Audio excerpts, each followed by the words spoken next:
This audio production was made in collaboration with Audible Anarchist. Anarchy Works by Peter Gelderloos. Chapter 6 Revolution.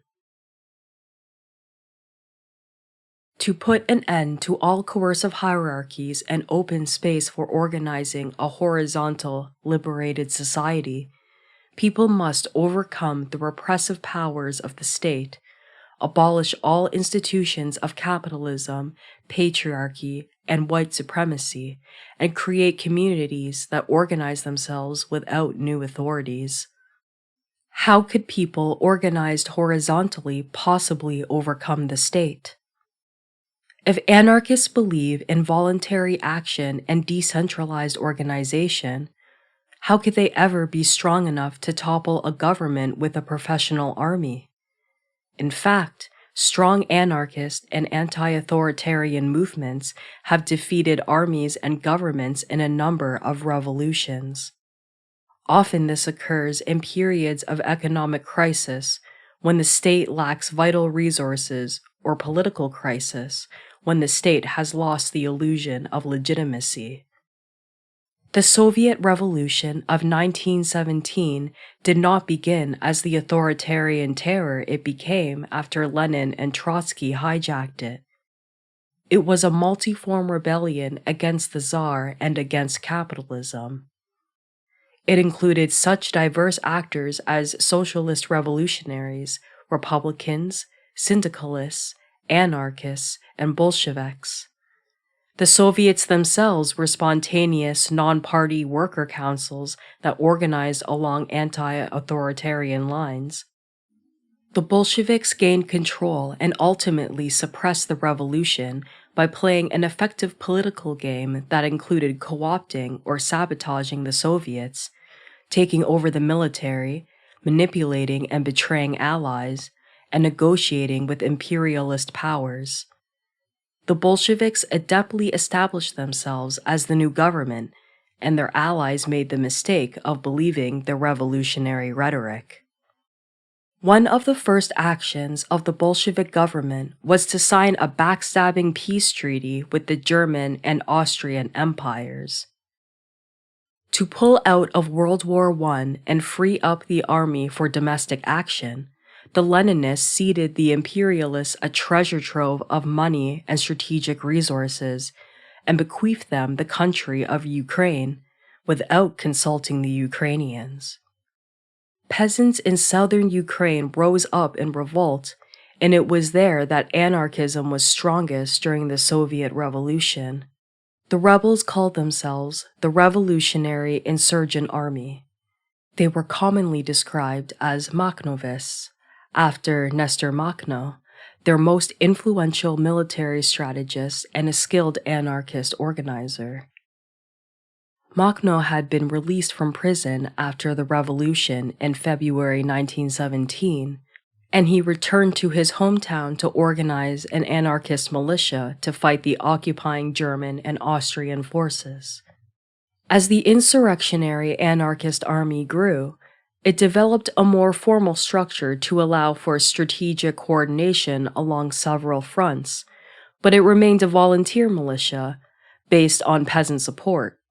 Guiding questions of policy and strategy were decided in general meetings of peasants and workers.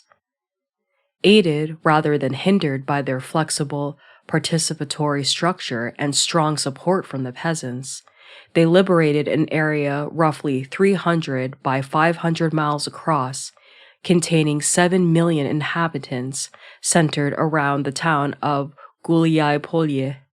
At times, the cities surrounding this anarchist zone, Alexandrovsk and Ekaterinoslav, now named Zaporizhzhia and Dnipropetrovsk respectively, as well as Melitopol, Mariupol, and Berdyansk, were freed from the control of the state, though they changed hands several times throughout the war.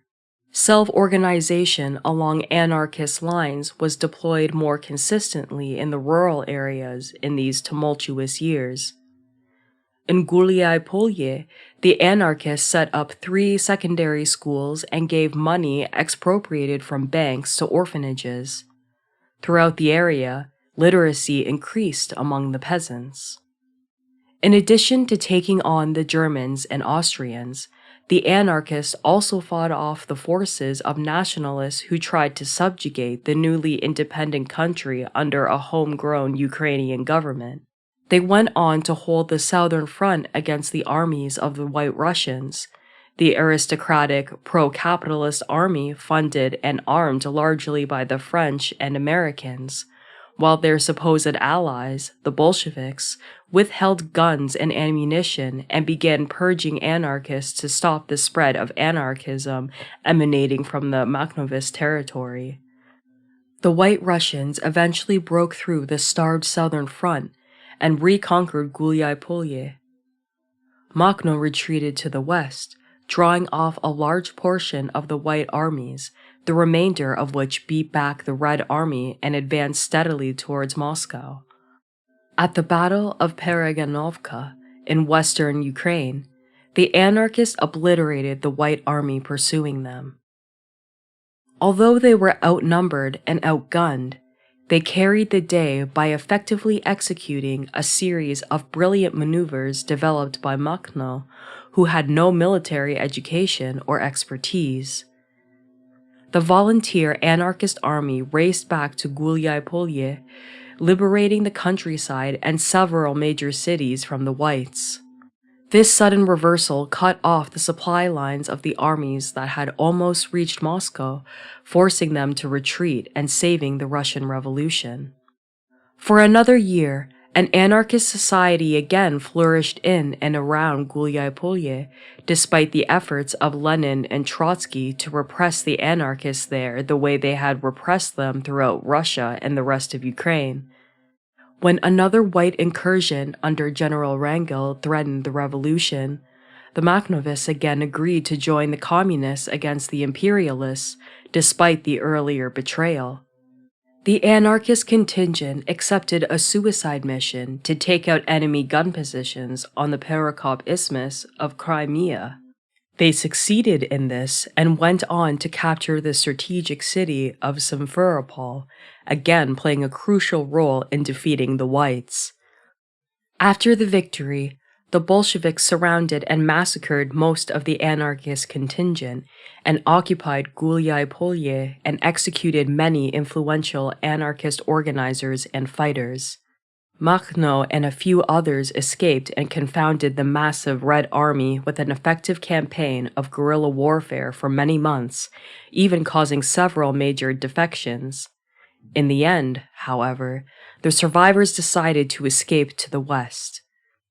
Some peasants in Ukraine retained their anarchist values and raised the anarchist banner as part of the partisan resistance against Nazis and Stalinists during the Second World War. Even today, the red and black flag is a symbol of Ukrainian independence, though few people know its origins. The Makhnovists of southern Ukraine maintain their anarchist character under extremely difficult conditions: constant warfare, betrayal and repression by supposed allies, lethal pressures that require them to defend themselves with organized violence. In these circumstances, they continue to fight for liberty, even when it was not in their military interests. They repeatedly interceded to prevent pogroms against Jewish communities, while the Ukrainian nationalists and Bolsheviks fanned the flames of anti-Semitism to provide a scapegoat for the problems they themselves were exacerbating. Makhno personally killed a neighboring warlord and potential ally upon learning he had ordered pogroms, even at a time where he desperately needed allies. Quote, "During October and November 1919, Makhno occupied Ekaterinoslav and Alexandrovsk for many weeks, and thus obtained his first chance to apply the concepts of anarchism to city life. Makhno's first act on entering a large town, after throwing open the prisons, was to dispel any impression that he had come to introduce a new form of political rule. Announcements were posted informing the townspeople that henceforth they were free to organize their lives as they saw fit, that the insurgent army would not dictate to them or order them to do anything. Free speech, press, and assembly were proclaimed, and in Ekaterinoslav, half a dozen newspapers representing a wide range of political opinion sprang up overnight. While encouraging freedom of expression, however, Makhno would not countenance any political organization which sought to impose their authority on the people. He therefore dissolved the Bolshevik revolutionary committees, Revkomi, in Ekaterinoslav and Alexandrovsk, instructing their members to take up some honest trade. End quote.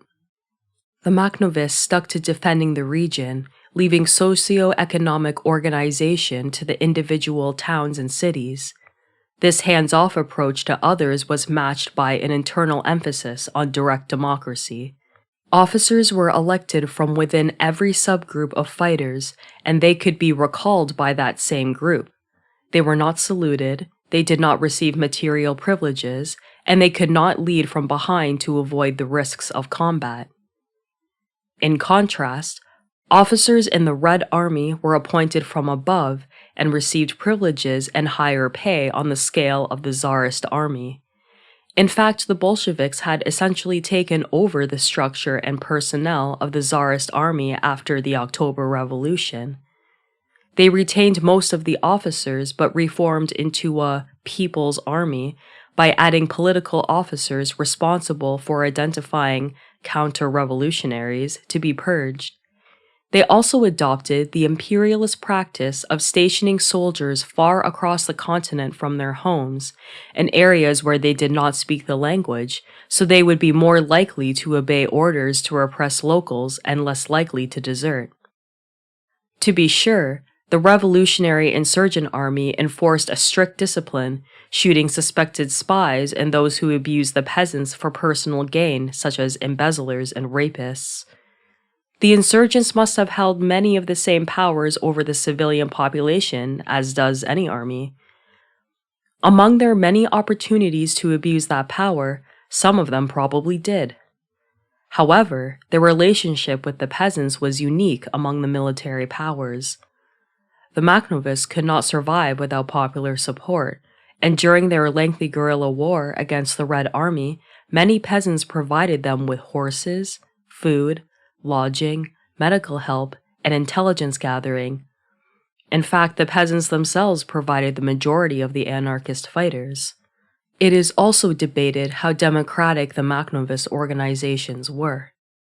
Some historians say Makhno exerted substantial control over the Free Soviets, the non-party assemblies where workers and peasants made decisions and organized their affairs.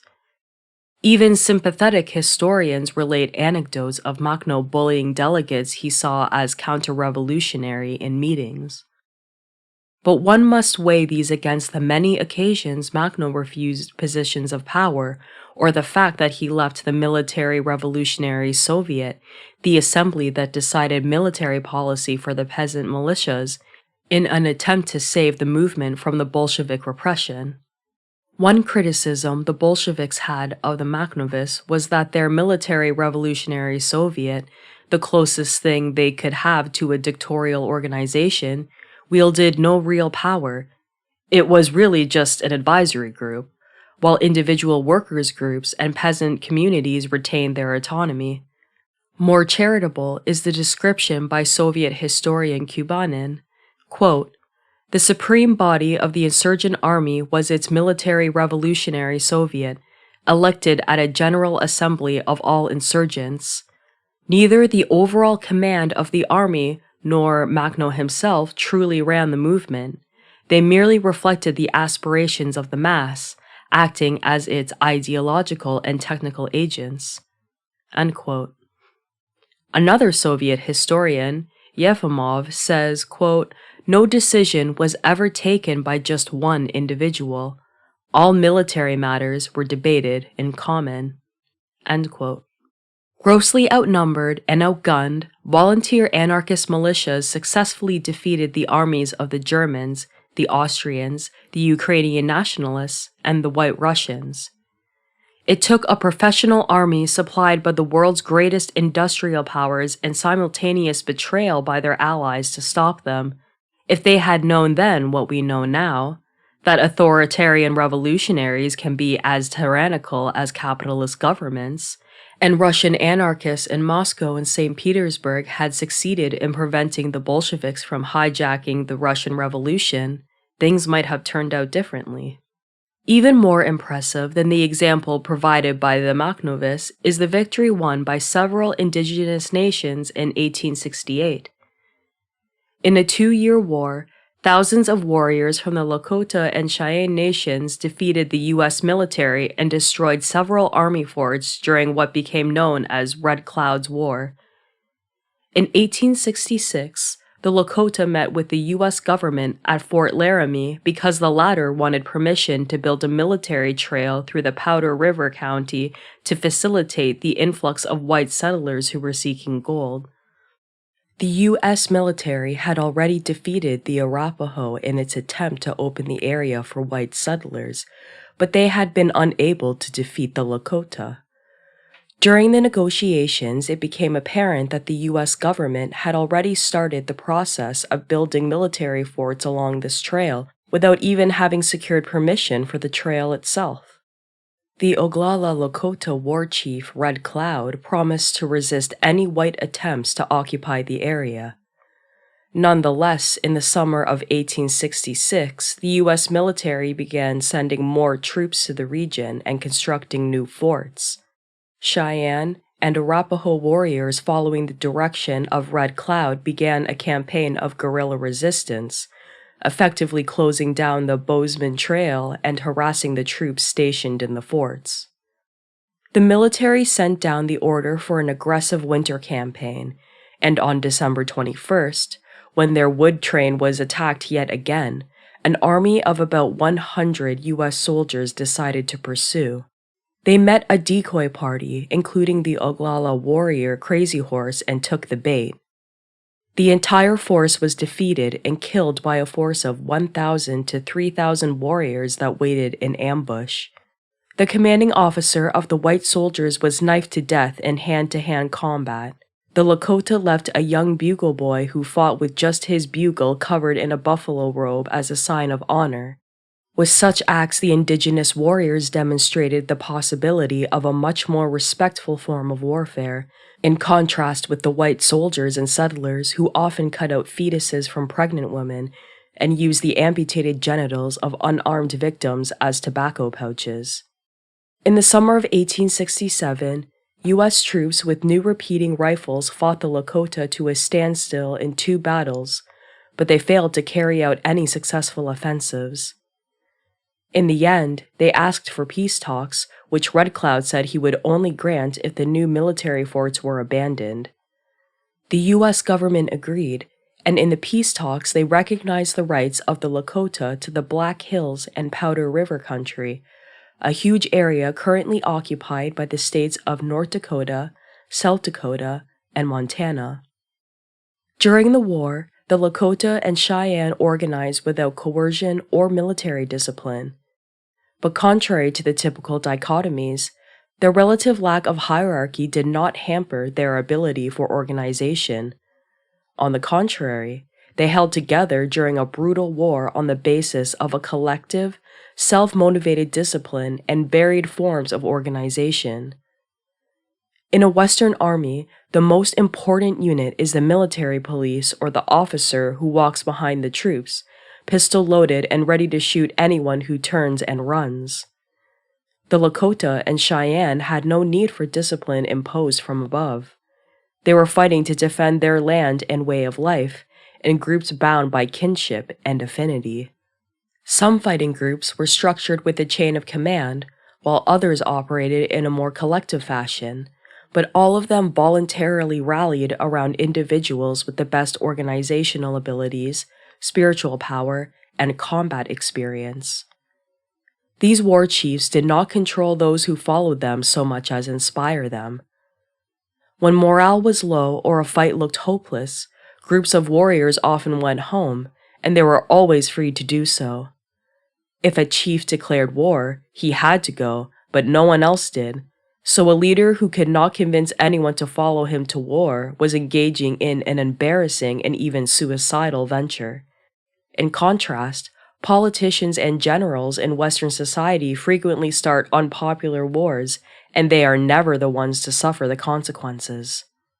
The warrior societies played an important role in the indigenous organization of warfare, but women's societies were vital as well. They played a role similar to that of the quartermaster in Western armies, provisioning food and materials, except that where the quartermaster is a simple cog obeying orders, the Lakota and Cheyenne women would refuse to cooperate if they disagreed with the reasons for a war. Considering that one of Napoleon's most important contributions to European warfare was the insight that an army marches on its stomach, it becomes apparent that the Lakota and Cheyenne women exercised more power in the affairs of their nations than the histories written by men and white people would lead us to believe. Additionally, women who chose to could fight alongside the men. Despite being impossibly outnumbered by the U.S. military and white settler paramilitaries, the Native Americans won. After Red Cloud's War, the Lakota and Cheyenne enjoyed nearly a decade of autonomy and peace. Contrary to pacifist allegations about militant resistance, the victors did not begin oppressing one another or creating uncontrollable cycles of violence just because they had violently fought off the white invaders. They won themselves several years of freedom and peace. In 1876, the U.S. military again invaded the Lakota territory to attempt to force them to live on the reservations, which were being transformed into concentration camps as part of the campaign of genocide against the indigenous populations. Several thousand troops were involved, and they met with several early defeats, the most notable of which was the Battle of Greasy Grass Creek, also known as the Battle of the Little Bighorn. Around 1,000 Lakota and Cheyenne warriors, defending themselves from an attack, decimated the cavalry unit commanded by George A. Custer and killed several hundred soldiers. Custer himself had previously invaded Lakota lands to spread reports of gold and provoke another wave of white settlers, who were a major driving force for the genocide.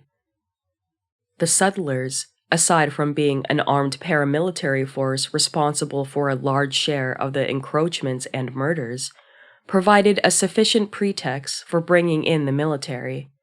The logic was that those poor, humble homesteaders, in the act of invading another country, had to be defended from marauding Indians. The U.S. government ultimately won the war against the Lakota by attacking their villages, invading their hunting grounds, and instituting strong repression against the people living on the reservations. One of the last to surrender was the Oglala warrior Crazy Horse, who had been one of the most effective leaders in the fight against the U.S. military. After his group agreed to come into the reservation, Crazy Horse was arrested and assassinated. Their ultimate defeat does not indicate a weakness in the horizontal organization of the Lakota and Cheyenne so much as the fact that the white American population trying to exterminate them outnumbered these indigenous groups by 1,000 to 1 and had the ability to spread disease and drug addiction on their home turf while destroying their food source. Lakota resistance never ended, and they may win their war in the end. In December 2007, a group of Lakota again asserted their independence, informing the U.S. State Department that they were withdrawing from all treaties, which had already been broken by the settler government, and seceding as a necessary measure in the face of colonial apartheid conditions. Some of the most uncompromising struggles against the states are indigenous. Current indigenous struggles have created some of the only zones in North America that enjoy physical and cultural autonomy and have successfully defended themselves in periodic confrontations with the state. These struggles typically do not identify themselves as anarchist, and perhaps for this reason, anarchists have even more to learn from them. But if learning is not to be another commodity relation, an act of acquisition, it must be accompanied by horizontal relationships of reciprocity, which is to say, solidarity. The Mohawk Nation have long fought against colonization, and in 1990, they won a major victory against the forces of the settler state. In Kanesatake territory, near Montreal, white people in the town of Oka wanted to expand a golf course at the expense of a forested area in which a Mohawk graveyard was located, sparking native protests. In the spring of 1990, Mohawks set up a camp there and blocked the road. On July 11, 1990, Quebec police attacked the encampment with tear gas and automatic weapons, but the Mohawk defenders were armed and dug in. One cop was shot and killed, and the rest ran away. The police cars, which they had left behind in panic, were used to build new barricades. Meanwhile, Mohawk warriors at Kanawake blocked Mercier Bridge, halting commuter traffic to Montreal. Police began a siege of the Mohawk communities, but more warriors came, smuggling in supplies. The resistors organized food, medical care, and communications services, and the blockades persisted. White mobs formed in neighboring towns and rioted, demanding police violence to open the bridge and restore traffic. Later in August, these mobs attacked a group of Mohawks while police stood by. On August 20th, the blockades were still going strong, and the Canadian military took over the siege from the police. In total, 4,500 troops were deployed, backed by tanks, armored personnel carriers, helicopters, fighter jets, artillery, and naval ships. On September 18th, Canadian soldiers raided Tekakwitha Island, shooting tear gas and bullets. The Mohawks fought back, and the soldiers had to be evacuated by helicopter. Across Canada, Native people protested in solidarity with the Mohawk, occupying buildings, blocking railroads and highways, and carrying out acts of sabotage. Unknown people burned down railway bridges in British Columbia and Alberta and cut down 5 hydroelectric towers in Ontario. On September 26th, the remaining besieged Mohawk declared victory and walked out, having burned their weapons. The golf course was never expanded, and most of those arrested were acquitted of weapons and riot charges. Quote, Oka served to revitalize the warrior spirit of Indigenous peoples and our will to resist. End quote. At the end of the 90s, the World Bank threatened not to renew a major loan on which the Bolivian government depended if they did not agree to privatize all water services in the city of Cochabamba. The government conceded and signed a contract with a consortium headed up by corporations from England, Italy, Spain, the US, and Bolivia. The water consortium, lacking knowledge of local conditions, immediately raised the rates to the point where many families had to pay a fifth of their monthly earnings just for water. On top of this, they enforced a policy of shutting off the water of any household that did not pay. In January 2000, major protests erupted against the water privatization. Primarily indigenous peasants converged on the city, joined by retired workers, sweatshop employees, street vendors, homeless youth, students, and anarchists. Protesters seized the Central Plaza and barricaded major roads. They organized a general strike which paralyzed the city for 4 days. On February 4th, a major protest march was attacked by police and soldiers. 200 demonstrators were arrested, while 70 people and 51 cops were injured. In April, people again seized the Central Plaza of Cochabamba, and when the government began arresting organizers, protests spread to the cities of La Paz, Oruro, and Potosi, as well as many rural villages. Most major highways throughout the country were blockaded. On April 8th, the Bolivian president declared a 90-day state of siege, banning meetings of more than 4 people, restricting political activity, allowing arbitrary arrests, establishing curfews, and putting the radio stations under military control. Police occasionally joined the demonstrators to demand higher pay, even participating in some riots. Once the government raised their salaries, they returned to work and continued beating and arresting their erstwhile comrades. Across the country, people fought against the police and military with stones and Molotov cocktails, suffering many injuries and multiple deaths. On April 9th, soldiers trying to remove a roadblock encountered resistance and shot 2 protesters to death, injuring several others. Neighbors attacked the soldiers, seized their weapons, and opened fire. Later, they stormed a hospital and seized an army captain they had wounded and lynched him.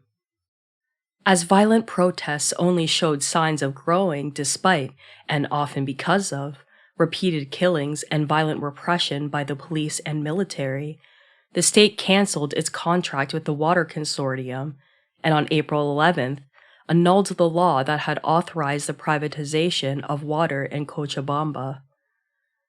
Management of the water infrastructure was turned over to a community coordinating group that had arisen from the protest movement. Some participants in the struggle subsequently traveled to Washington, D.C. to join anti-globalization protesters in a demonstration intended to shut down the annual World Bank meeting. The complaints of the protesters moved far beyond water privatization in one city. The resistance had generalized to a social rebellion that included socialist rejections of neoliberalism, anarchist rejections of capitalism, farmers' rejections of their debts, poor people's demands for lower fuel prices, and the end of multinational ownership of Bolivia's gas, and indigenous demands for sovereignty. Similar fierce resistance in subsequent years defeated Bolivia's political elite on a number of occasions. Farmers and anarchists armed with dynamite took over banks to win the forgiveness of their debts. Under intense popular pressure, the government nationalized the extraction of gas, and a powerful union of indigenous farmers defeated the US-backed program of coca eradication. The coca farmers even got their leader, Evo Morales, elected president, giving Bolivia its first indigenous head of state. Because of this, Bolivia is currently facing a political crisis the government may be incapable of resolving, as the traditional elite, located in the white, eastern areas of the country, refuse to submit to the progressive policies of the Morales government. In the rural areas, indigenous communities used more direct means to preserve their autonomy.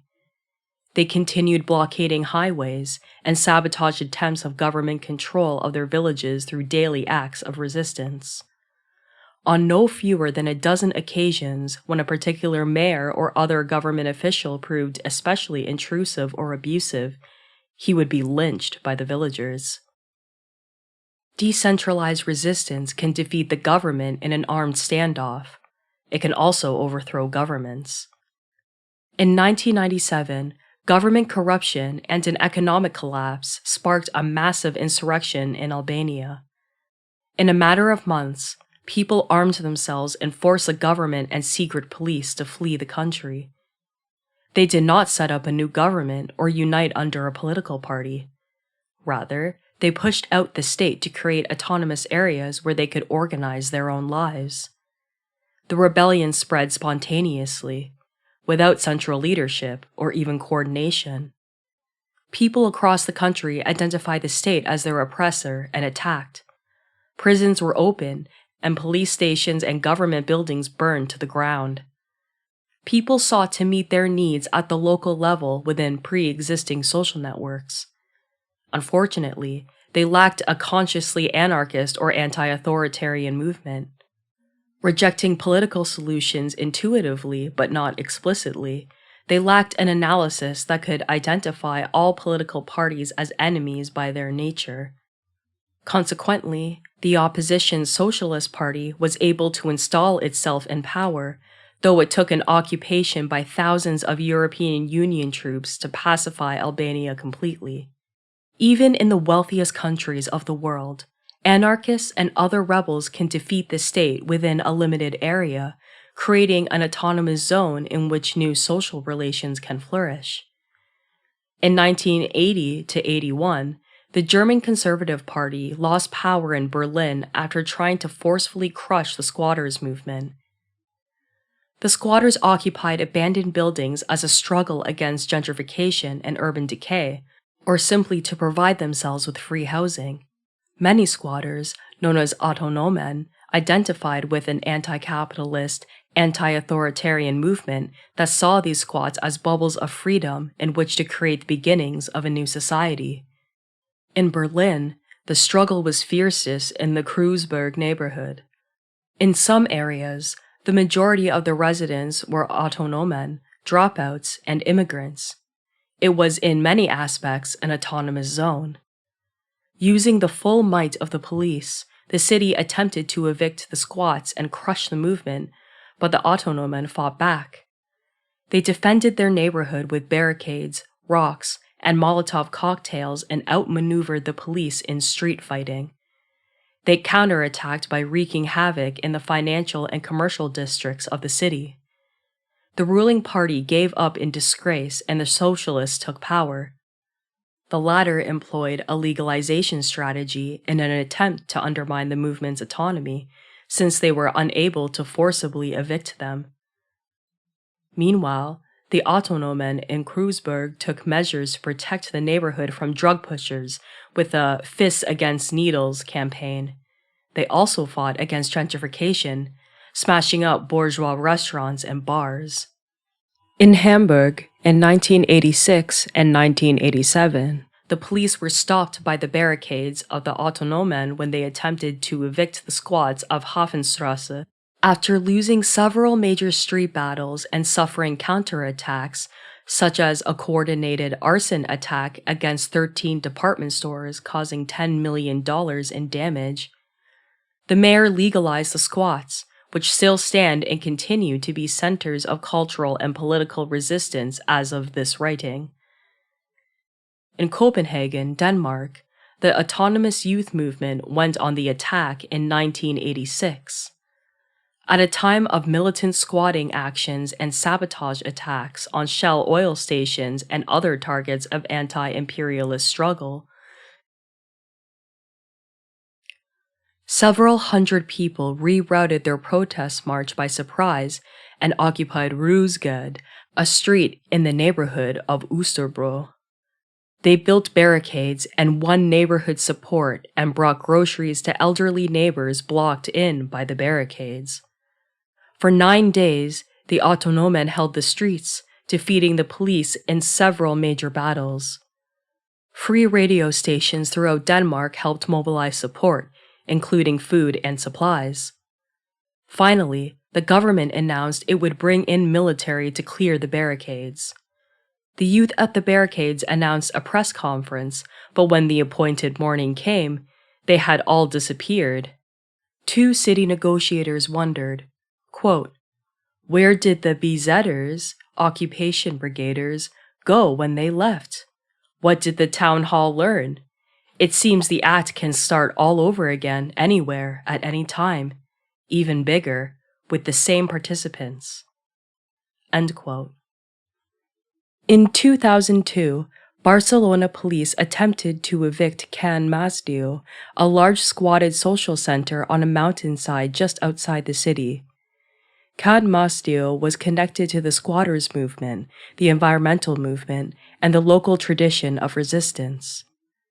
The surrounding hillside was covered in gardens, many of them used by older neighbors who remembered the dictatorship and the struggle against it, and understood that this struggle still continued in the present day despite the veneer of democracy. Accordingly, the center received support from many corners of society. When the police came, the residents barricaded and locked down, and for days 11 people hung in harnesses on the outside of the building, dangling over the hillside, high above the ground. Supporters streamed in and challenged the police. Others took action throughout the city, blocking traffic and attacking banks, real estate offices, a McDonald's, and other stores. Police tried to starve out the ones hanging from the building and used psychological torture tactics against them, but ultimately failed. The resistance defeated the eviction attempt, and the autonomous zone survives to this day, with active community gardens and a social center. On December 6, 2008, Greek police shot to death the 15-year-old anarchist Alexis Grigoropoulos in the middle of Exarchia, the anarchist and autonomous stronghold in downtown Athens. Within minutes, anarchist affinity groups communicating by internet and cell phone sprang into action across the country. These affinity groups, in their hundreds, had developed relationships of trust and security and the capacity for taking offensive action over the previous years as they organized and carried out numerous small-scale attacks on state and capital.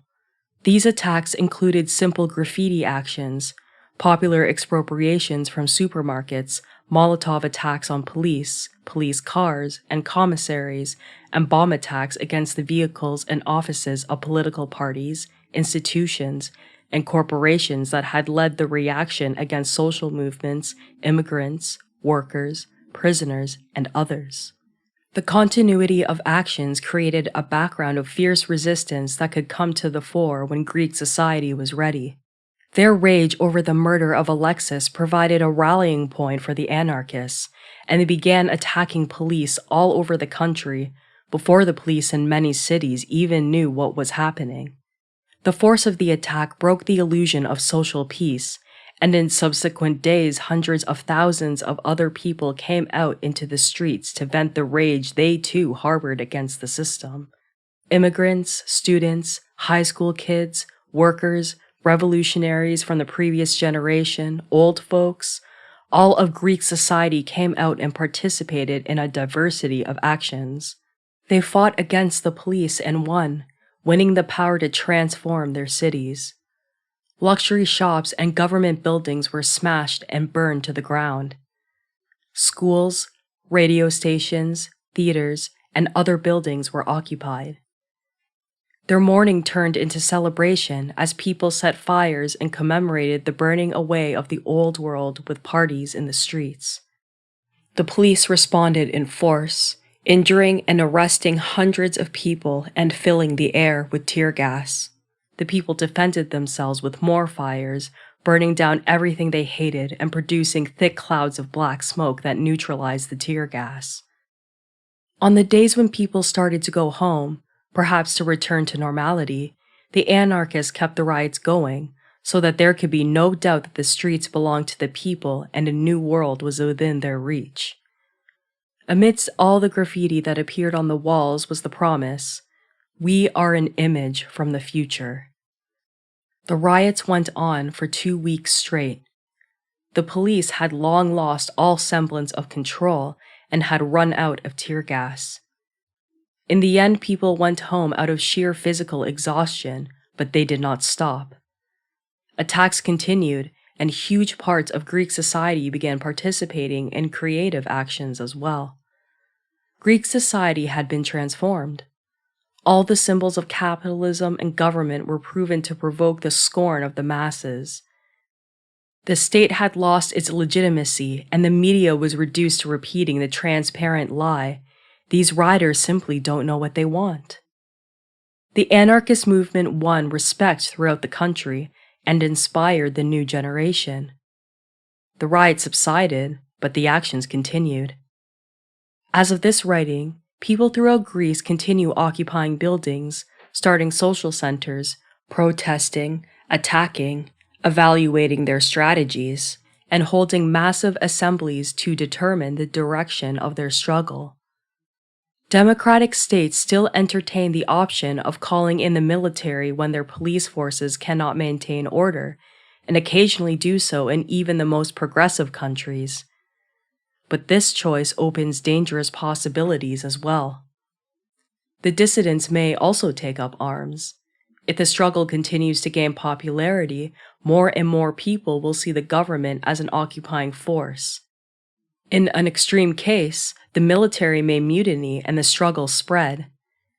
In Greece, soldiers were circulating letters promising that if they were called in to crush the revolt, they would give their arms to the people and open fire on the Copts.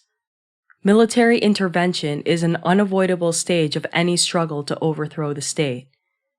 But if social movements can demonstrate the courage and organizational capacity to defeat the police, they may be able to defeat the military or win them over.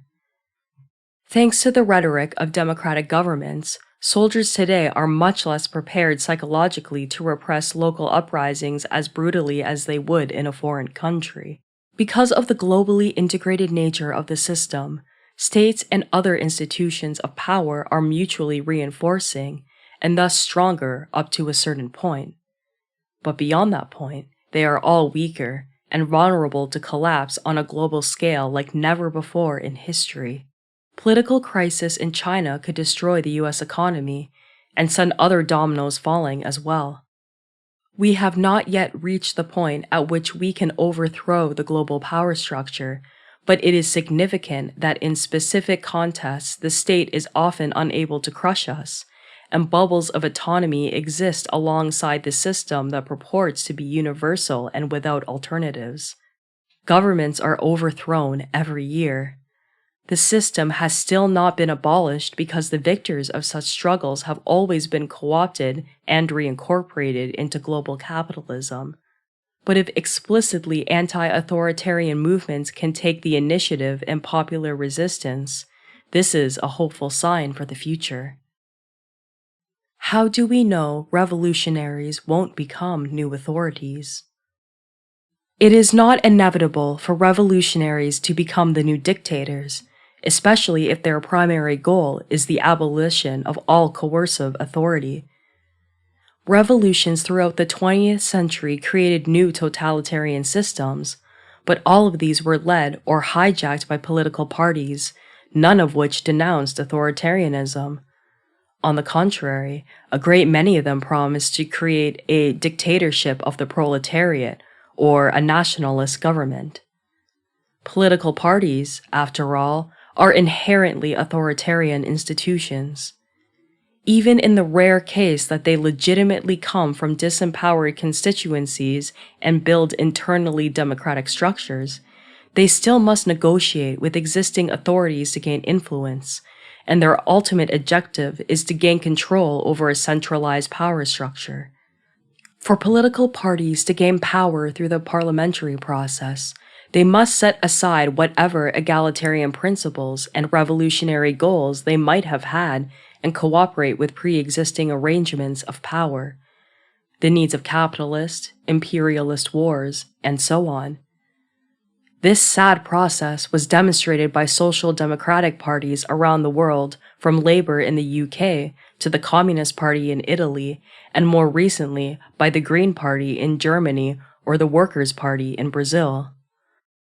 On the other hand, when political parties, such as the Bolsheviks, the Khmer Rouge, and the Cuban Communists, seek to impose change by taking control in a coup d'etat or civil war, their authoritarianism is even more immediately visible.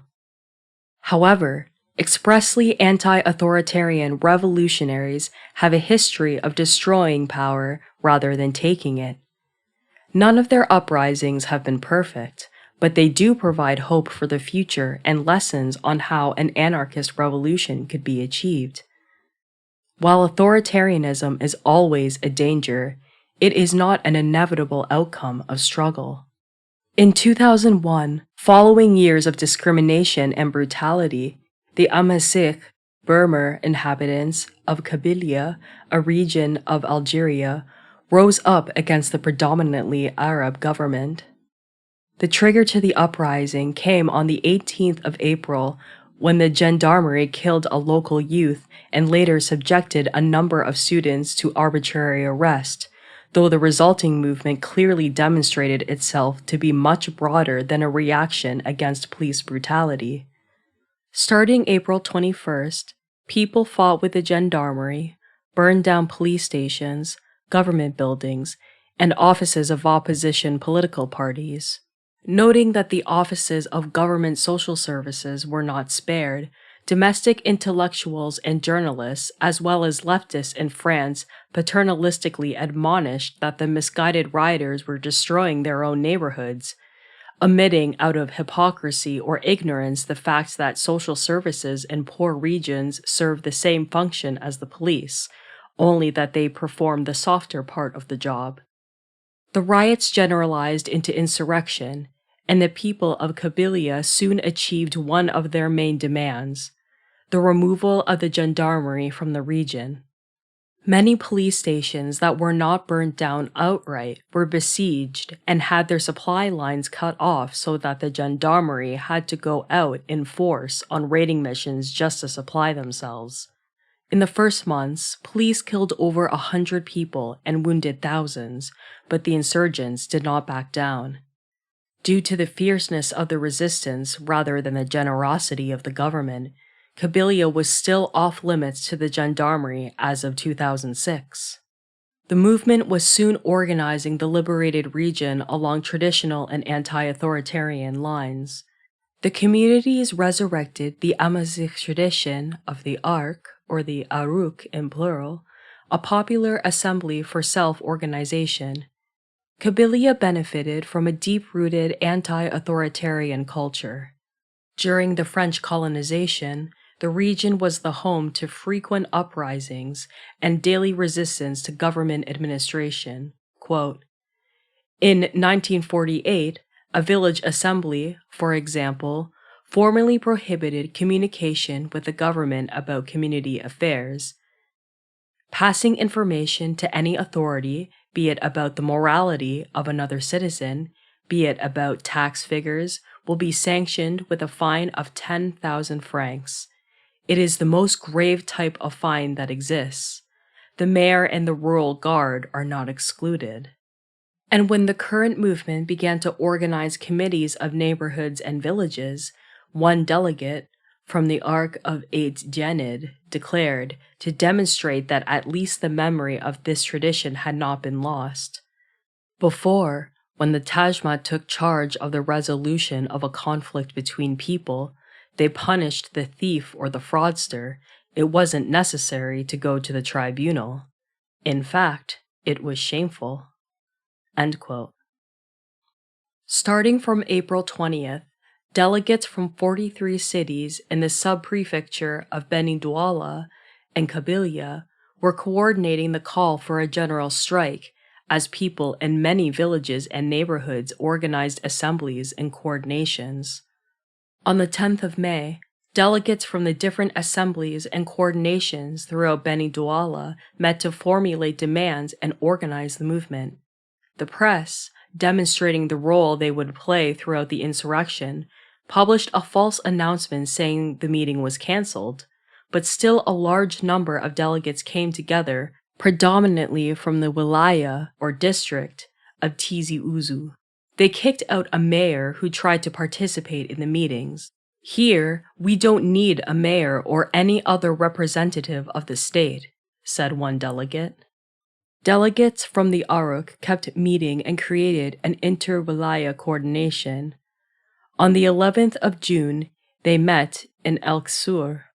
Quote, we, representatives of the wilayas of Setiz, Bourj Bu Arerij, Bura, Boumerdaz, Béjaïa, Tizi Ouzou, Algiers, as well as the collective committee of Universities of Algiers, meeting today, Monday, the 11th of June 2001, in the Youth House Moulod Pharaon in El Kassour, Béjaïa, have adopted the following table of demands.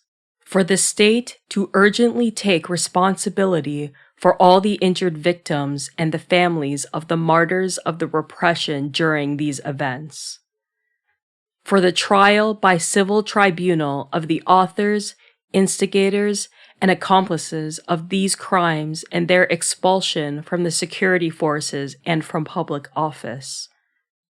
For a martyr status for every dignified victim during these events and the protection of all witnesses to the drama. for the immediate withdrawal of the brigades of the gendarmerie and the reinforcements from the URS, for the annulment of judicial processes against all the protesters, as well as the liberation of those who have already been sentenced during these events. Immediate abandonment of the punitive expeditions, the intimidations, and the provocations against the population. Dissolution of the investigation commissions initiated by the power.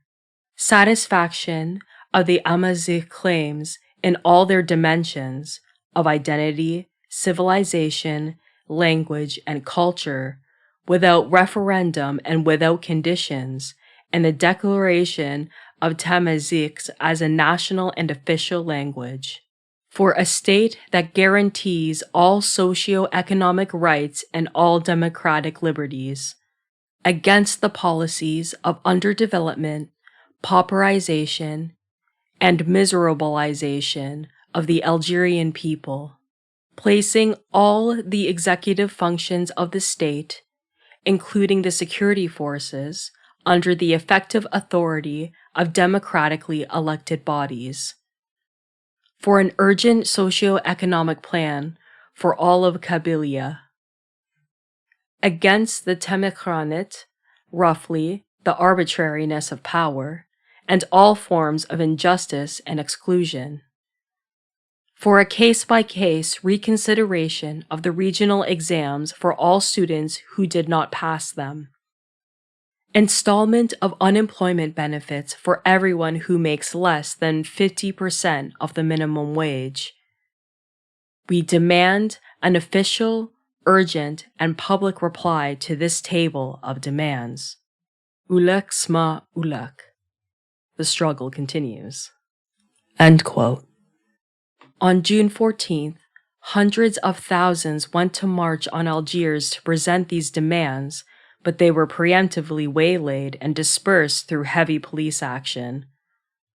Although the movement was always strongest in Kabylia, it never limited itself to national or cultural boundaries and enjoyed support throughout the country. Nonetheless, opposition political parties tried to water down the movement by reducing it to simple demands for measures against police brutality and the official recognition of the Berber language. But the defeat of the march in Algiers did effectively demonstrate the movement's weakness outside of Kabylia. Said one resident of Algiers regarding the difficulty of resistance in the capital in contrast to the Berber regions, "They're lucky. In Kabylia, they're never alone. They have all their culture, their structures. We live in between snitches and Rambo posters." In July and August, the movement set itself the task of reflecting strategically on their structure. They adopted a system of coordination between the Aruk, dairas, and communes within a wilaya, and the election of delegates within towns and neighborhoods. These delegates would form a municipal coordination that enjoyed full autonomy of action. A coordination for the whole wilaya would be composed of 2 delegates from each of the municipal coordinations. In a typical case in Bijaya, the coordination kicked out the trade unionists and leftists that had infiltrated it and launched a general strike of their own initiative. At the culmination of this process of reflection, the movement identified as one of its major weaknesses the relative lack of participation by women within the coordinations, although women played a large role in the insurrection and other parts of the movement. The delegates resolved to encourage more participation by women. Throughout this process, some delegates kept secretly trying to dialogue with the government while the press shifted between demonizing the movement and suggesting that their more civic demands could be adopted by the government while ignoring their more radical demands. On August 20th, the movement demonstrated its power within Kabylia with a major protest march, followed by a round of inter-wilaya meetings. The country's elite hoped that these meetings would demonstrate the maturity of the movement and result in dialogue, but the coordinations continued to reject secret negotiations and reaffirmed the agreements of El Sur. Commentators remarked that if the movement continued to reject dialogue while pushing for their demands and successfully defending their autonomy, they effectively made government impossible, and the result could be the collapse of state power, at least within Kabylia. On October 10, 2002, after having survived over a year of violence and pressure to play politics, the movement launched a boycott of the elections. Much to the frustration of the political parties, the elections were blocked in Kabylia, and the rest of Algeria participation was remarkably low. From the very beginning, the political parties were threatened by the self-organization of the uprising and tried their hardest to bring the movement within the political system. It was not so easy, however.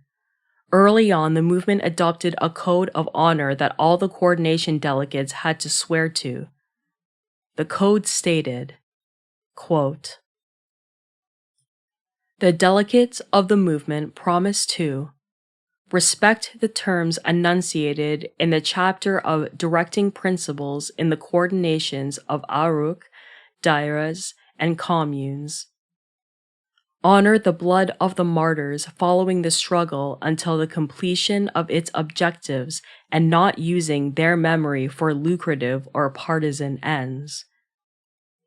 Respect the resolutely peaceful spirit of the movement. Not take any action leading to establishing direct or indirect connections with power.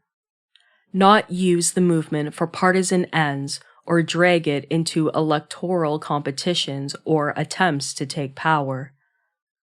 Publicly resign from the movement before seeking any elected office. Not accept any political office, nomination by decree, in the institutions of power. Show civic-mindedness and respect to others. Give the movement a national dimension. Not circumvent the appropriate structure in matters of communication. Give effective solidarity to any person who has suffered any injury due to activity as a delegate of the movement.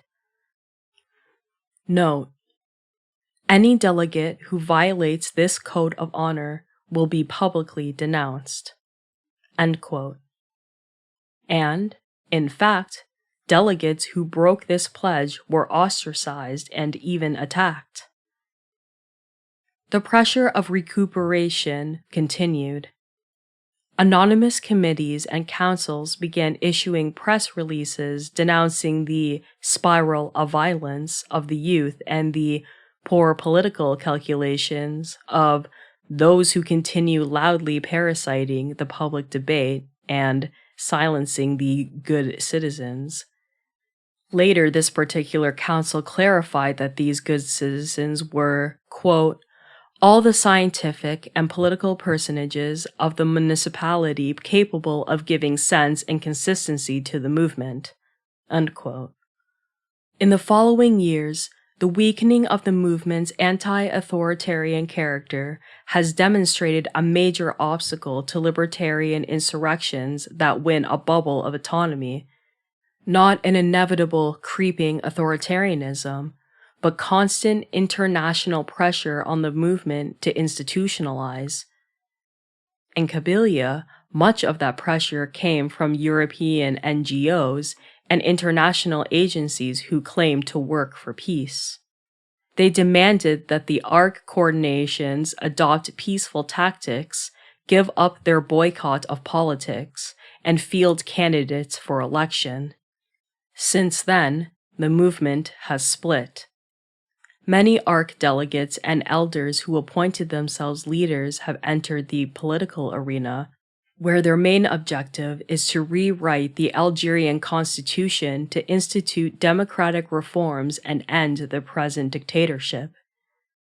Meanwhile, the Movement for Autonomy in Kabylia, MAC, has continued to insist that power should be decentralized and the region should win independence. Kabylia did not receive significant support and solidarity from anti-authoritarian movements across the globe, which might have helped offset the pressure to institutionalize.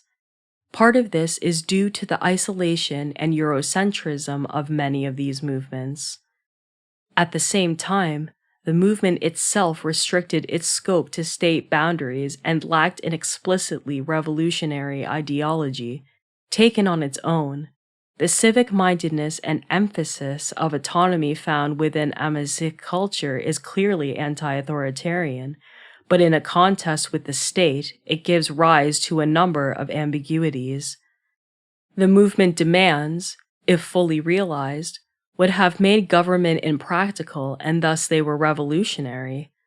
However, they did not explicitly call for the destruction of the power, and thus left plenty of room for the state to reinsert itself in the movement. Even though the Code of Honor exhaustively prohibited collaboration with political parties, the movement's civic ideology made such collaboration inevitable by demanding good government, which is, of course, impossible, a code word for self-deception and betrayal. An ideology or analysis that was revolutionary as well as anti-authoritarian might have prevented recuperation and facilitated solidarity with movements in other countries. At the same time, movements in other countries might have been positioned to give solidarity had they developed a broader understanding of struggle. For example, due to a host of historical and cultural reasons, it is not at all likely that the insurrection in Algeria would ever have identified itself as anarchist, yet it was one of the most inspiring examples of anarchy to appear in those years. Most self-identified anarchists were prevented from realizing this and initiating relationships of solidarity due to a cultural bias against struggles that do not adopt the aesthetics and cultural inheritance prevalent among Euro/American revolutionaries.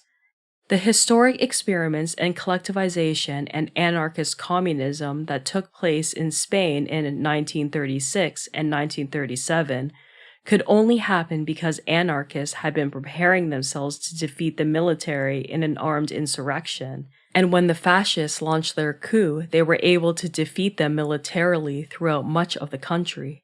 To protect the new world they were building, they organized themselves to hold back the better-equipped fascists with trench warfare, declaring, "No passaren," they shall not pass. Though they had plenty to keep them busy on the home front, setting up schools, collectivizing land and factories, reorganizing social life, the anarchists raised and trained volunteer militias to fight on the front. Early in the war, the anarchist Durruti column pushed back the fascists on the Aragon front, and in November it played an important role in defeating the fascist offensive in Madrid. There were many criticisms of the volunteer militias, mostly from bourgeois journalists and the Stalinists who wanted to crush the militias in favor of a professional military fully in their control. George Orwell, who fought in a Trotskyist militia, sets the record straight. Quote, "Everyone from general to private drew the same pay, ate the same food, wore the same clothes, and mingled on terms of complete equality. If you wanted to slap the general commanding the division on the back and ask him for a cigarette, you could do so, and no one thought it curious. In theory, at any rate, each militia was a democracy and not a hierarchy. They had attempted to produce within the militias a sort of temporary working model of the classless society. Of course, there was not perfect equality, but there was a nearer approach to it than I had ever seen, or than I would have thought conceivable in time of war. Later it became the fashion to decry the militias, and therefore to pretend that the faults which were due to lack of training and weapons were the result of the equalitarian system. Actually, a newly raised draft of militia was an undisciplined mob not because the officers called the privates comrade, but because raw troops are always an undisciplined mob. The journalists who sneered at the militia system seldom remembered that the militias had to hold the line while the popular army was training in the rear. And it is a tribute to the strength of revolutionary discipline that the militias stayed in the field at all. For until about June 1937, there was nothing to keep them there except class loyalty. A conscript army in the same circumstances, with its battle police removed, would have melted away. At the beginning, the apparent chaos, the lack of general training, the fact that you often had to argue for 5 minutes before you could get an order obeyed, appalled and infuriated me. I had British Army ideas, and certainly the Spanish militias were very unlike the British Army. But considering the circumstances, they were better troops than one had any right to expect. End quote. Orwell revealed that the militias were being deliberately starved of the weaponry they needed for victory by a political apparatus determined to crush them. Notwithstanding, in October 1936, the anarchist and socialist militias pushed the fascists back on the Aragon front, and for the next 8 months they held the line until they were forcefully replaced by the government army. The conflict was long and bloody, full of grave dangers, unprecedented opportunities, and difficult choices. Throughout it, the anarchists had to prove the feasibility of their ideal of a truly anti-authoritarian revolution. They experienced a number of successes and failures, which, taken together, show what is possible and what dangers revolutionaries must avoid to resist becoming new authorities. Behind the lines, anarchists and socialists seized the opportunity to put their ideals in practice. In the Spanish countryside, peasants expropriated land and abolished capitalist relations. There was no uniform policy governing how the peasants established anarchist communism. They employed a range of methods for overthrowing their masters and creating a new society. In some places, the peasants killed clergy and landlords, though this was often in direct retaliation against those who had collaborated with the fascists or the earlier regime by giving names of radicals to be arrested and executed. In several uprisings in Spain between 1932 and 1934, revolutionaries had shown little predisposition to assassinate their political enemies. For example, when peasants in the Andalusian village of Casas Viejas had unfurled the red and black flag, their only violence was directed against land titles, which they burned. Neither political bosses nor landlords were attacked. They were simply informed that they no longer held power or property. The fact that these peaceful peasants were subsequently massacred by the military at the behest of those bosses and landlords may help explain their more aggressive conduct in 1936.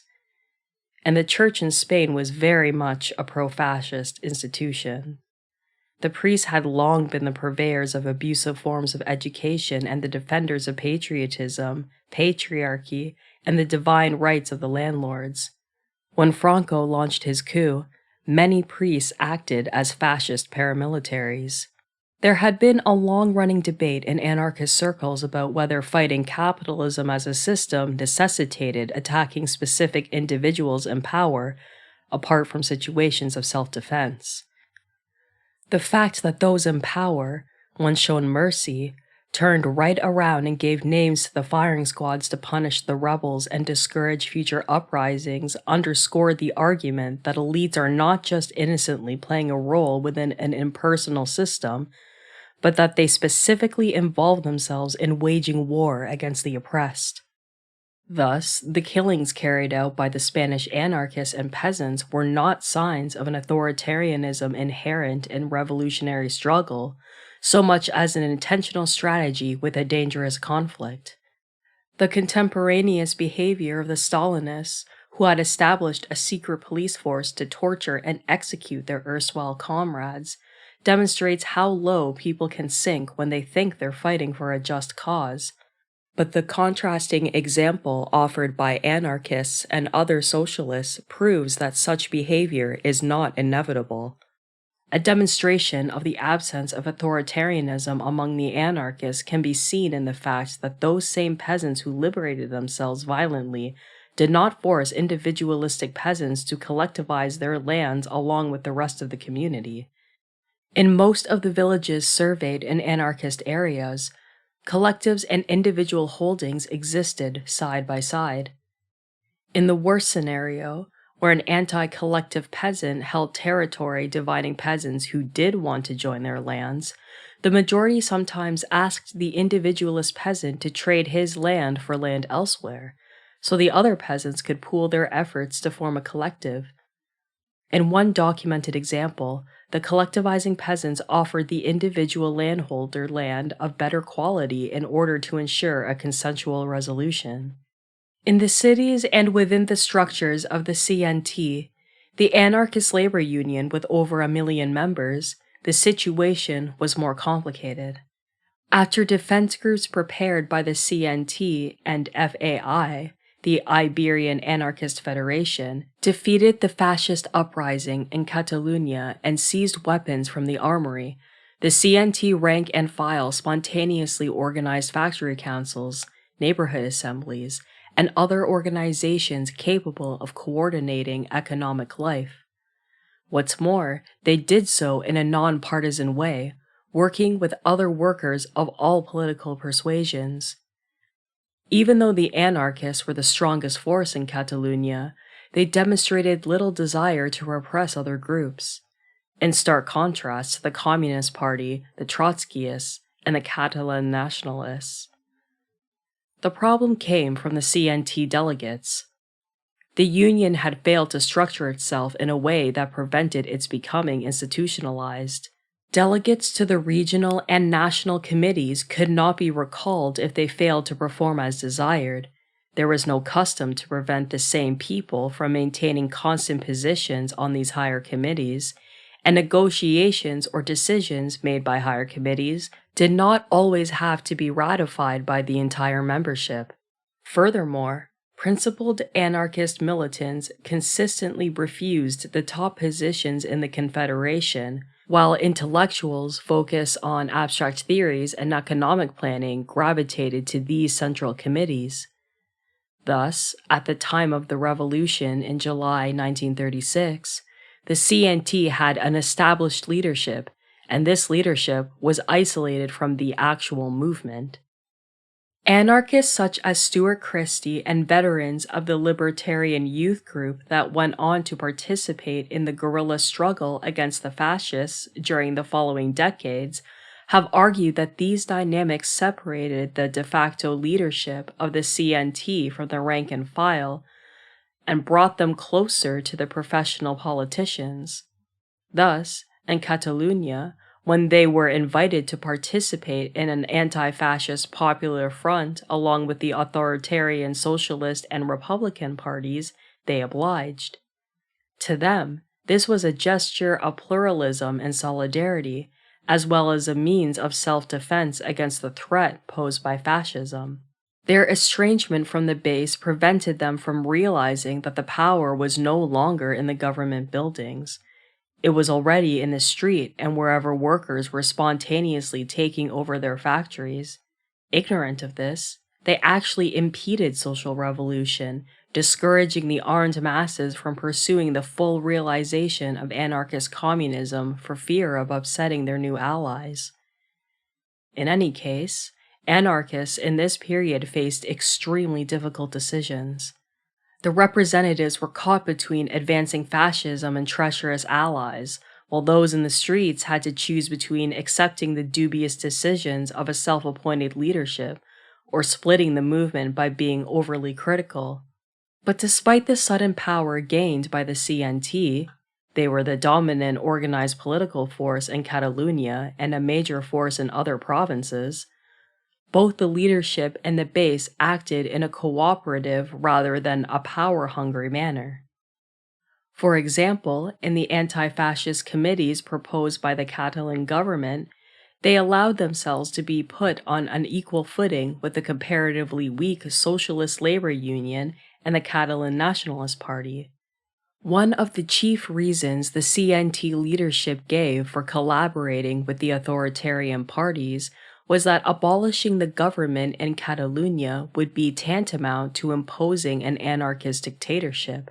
But their assumption that getting rid of the government, or more accurately, allowing a spontaneous popular movement to do so, meant replacing it with the CNT showed their own blinding self-importance.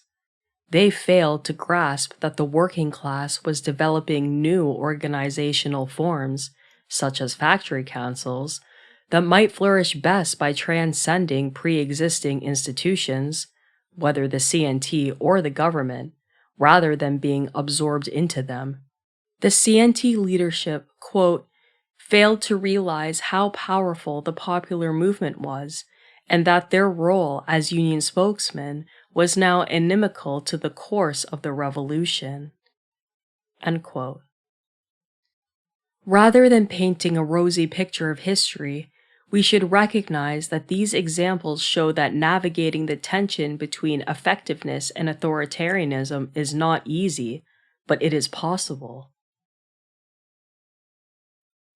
How will communities decide to organize themselves at first? All people are capable of self-organization, whether or not they are experienced in political work. Of course, taking control of our lives won't be easy at first, but it is imminently possible. In most cases, people take the obvious approach, spontaneously holding large, open meetings with their neighbors, co-workers, or comrades on the barricades to figure out what needs to be done. In some cases, society is organized through pre-existing revolutionary organizations. The 2001 popular rebellion in Argentina saw people take an unprecedented level of control over their lives. They formed neighborhood assemblies, took over factories and abandoned land, created barter networks, blockaded highways to compel the government to grant relief to the unemployed, held the streets against lethal police repression, and forced 4 presidents and multiple vice presidents and economic ministers to resign in quick succession. Through it all, they did not appoint leadership, and most of the neighborhood assemblies rejected political parties and trade unions trying to co-opt these spontaneous institutions. Within the assemblies, factory occupations, and other organizations, they practiced consensus and encouraged horizontal organizing. In the words of one activist involved in establishing alternative social structures in his neighborhood, where unemployment reached 80%, "We are building power, not taking it." People formed over 200 neighborhood assemblies in Buenos Aires alone, involving thousands of people. According to one poll, 1 in 3 residents of the capital had attended an assembly. People began by meeting in their neighborhoods, often over a common meal or olla popular. Next, they would occupy a space to serve as a social center, in many cases, an abandoned bank. Soon the neighborhood assembly would be holding weekly meetings on community issues, but also on topics such as the external debt, war, and free trade, as well as how they could work together and how they saw the future. Many social centers would eventually offer, quote, an info space and perhaps computers, books, and various workshops on yoga, self-defense, languages, and basic skills. Many also have community gardens, run after-school kids clubs and adult education classes, put on social and cultural events, cook food collectively, and mobilize politically for themselves and in support of the piqueteros and reclaimed factories. End quote.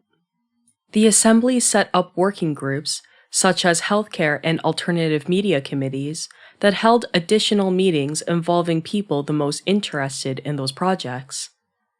According to visiting independent journalists, quote, some assemblies have as many as 200 people participating, others are much smaller. One of the assemblies we attended had about 40 people present, ranging from two mothers sitting on the sidewalk while breastfeeding, to a lawyer in a suit, to a skinny hippie in batik flares, to an elderly taxi driver, to a dreadlocked bike messenger, to a nursing student. It was a whole slice of Argentinian society standing in a circle on a street corner under the orange glow of sodium lights, passing around a brand new megaphone and discussing how to take back control of their lives. Every now and then, a car would pass by and beep its horn in support, and this was all happening between 8 p.m. and midnight on a Wednesday evening. End quote. Soon the neighborhood assemblies were coordinating at a citywide level.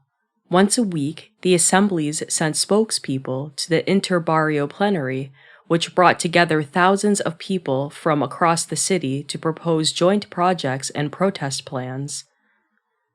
At the interbarrio, decisions were made with a majority vote, but the structure was non-coercive, so the decisions were not binding. They were only carried out if people had the enthusiasm to carry them out. Accordingly, if a large number of people in the interbarrio voted to abstain on a specific proposal, the proposal was reworked so it would receive more support. The asamblea structure quickly expanded to the provincial and national levels. Within 2 months of the beginning of the uprising, the National Assembly of Assemblies was calling for the government to be replaced by the assemblies. That did not occur. But in the end, the government of Argentina was forced to make popular concessions. It announced it would default on its international debt, an unprecedented occurrence. The International Monetary Fund was so scared by the popular rebellion and its worldwide support in the anti-globalization movement, and so embarrassed by the collapse of its poster child, that it had to accept this stunning loss. The movement in Argentina played a pivotal role in accomplishing one of the major goals of the anti-globalization movement, which was the defeat of the IMF and World Bank. As of this writing, these institutions are discredited and facing bankruptcy. Meanwhile, the Argentine economy has stabilized and much of the popular outrage has subsided.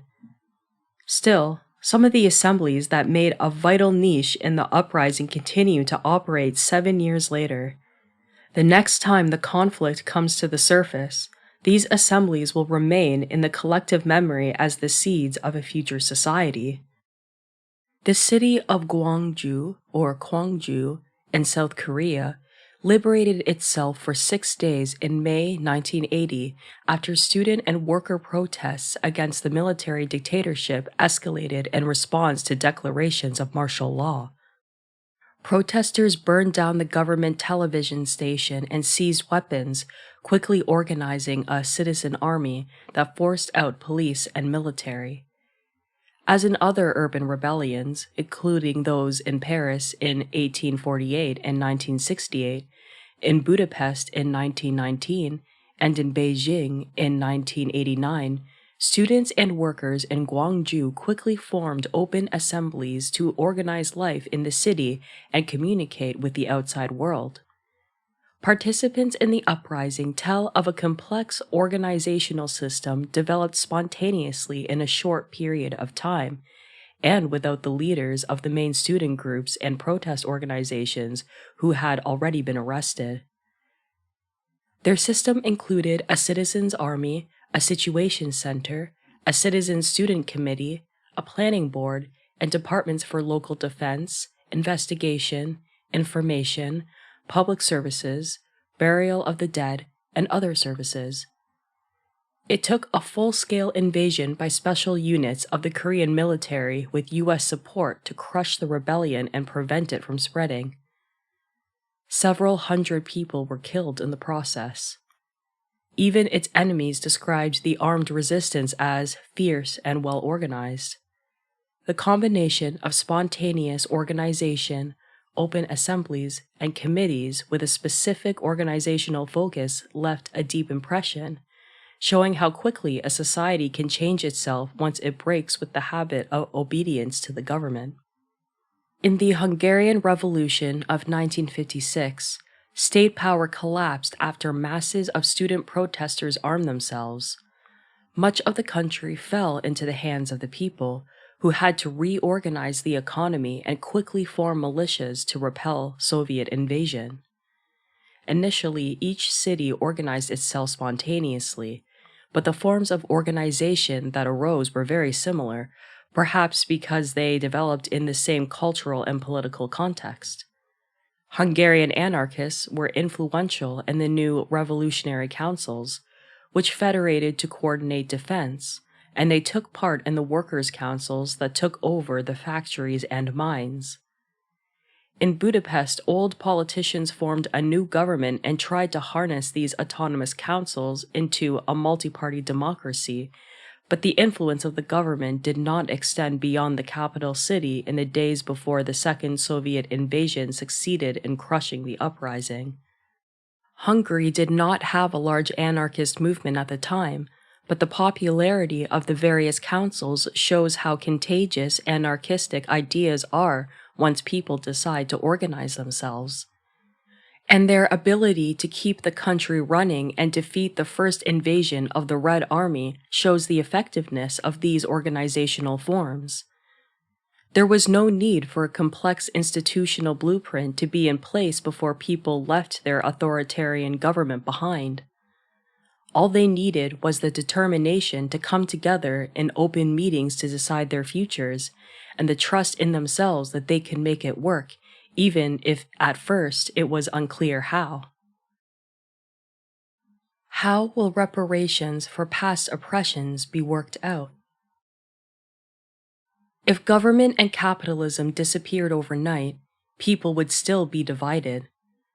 Legacies of oppression generally determine where we live, our access to land, water, a clean environment, and necessary infrastructure, and the level of violence and trauma in our communities.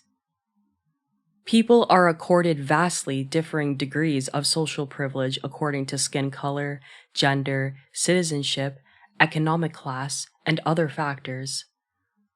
Once the exploited of the earth rise up to seize the wealth of our society, what exactly will they inherit? Healthy land, clean water and hospitals, or depleted soil, garbage dumps, and lead pipes?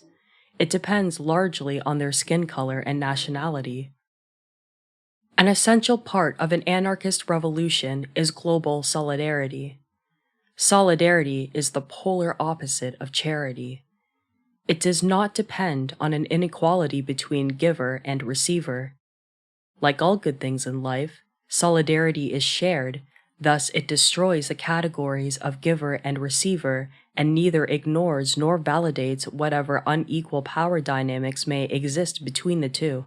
There can be no true solidarity between a revolutionary in Illinois and a revolutionary in Mato Grosso if they must ignore that the one's house is built with the wood stolen from the lands of the other, ruining the soil and leaving him and his entire community with fewer possibilities for the future. Anarchy must make itself wholly incompatible with colonialism, either a colonialism that continues to the present day in new forms, or a historical legacy which we try to ignore. Thus, an anarchist revolution must also base itself in the struggles against colonialism.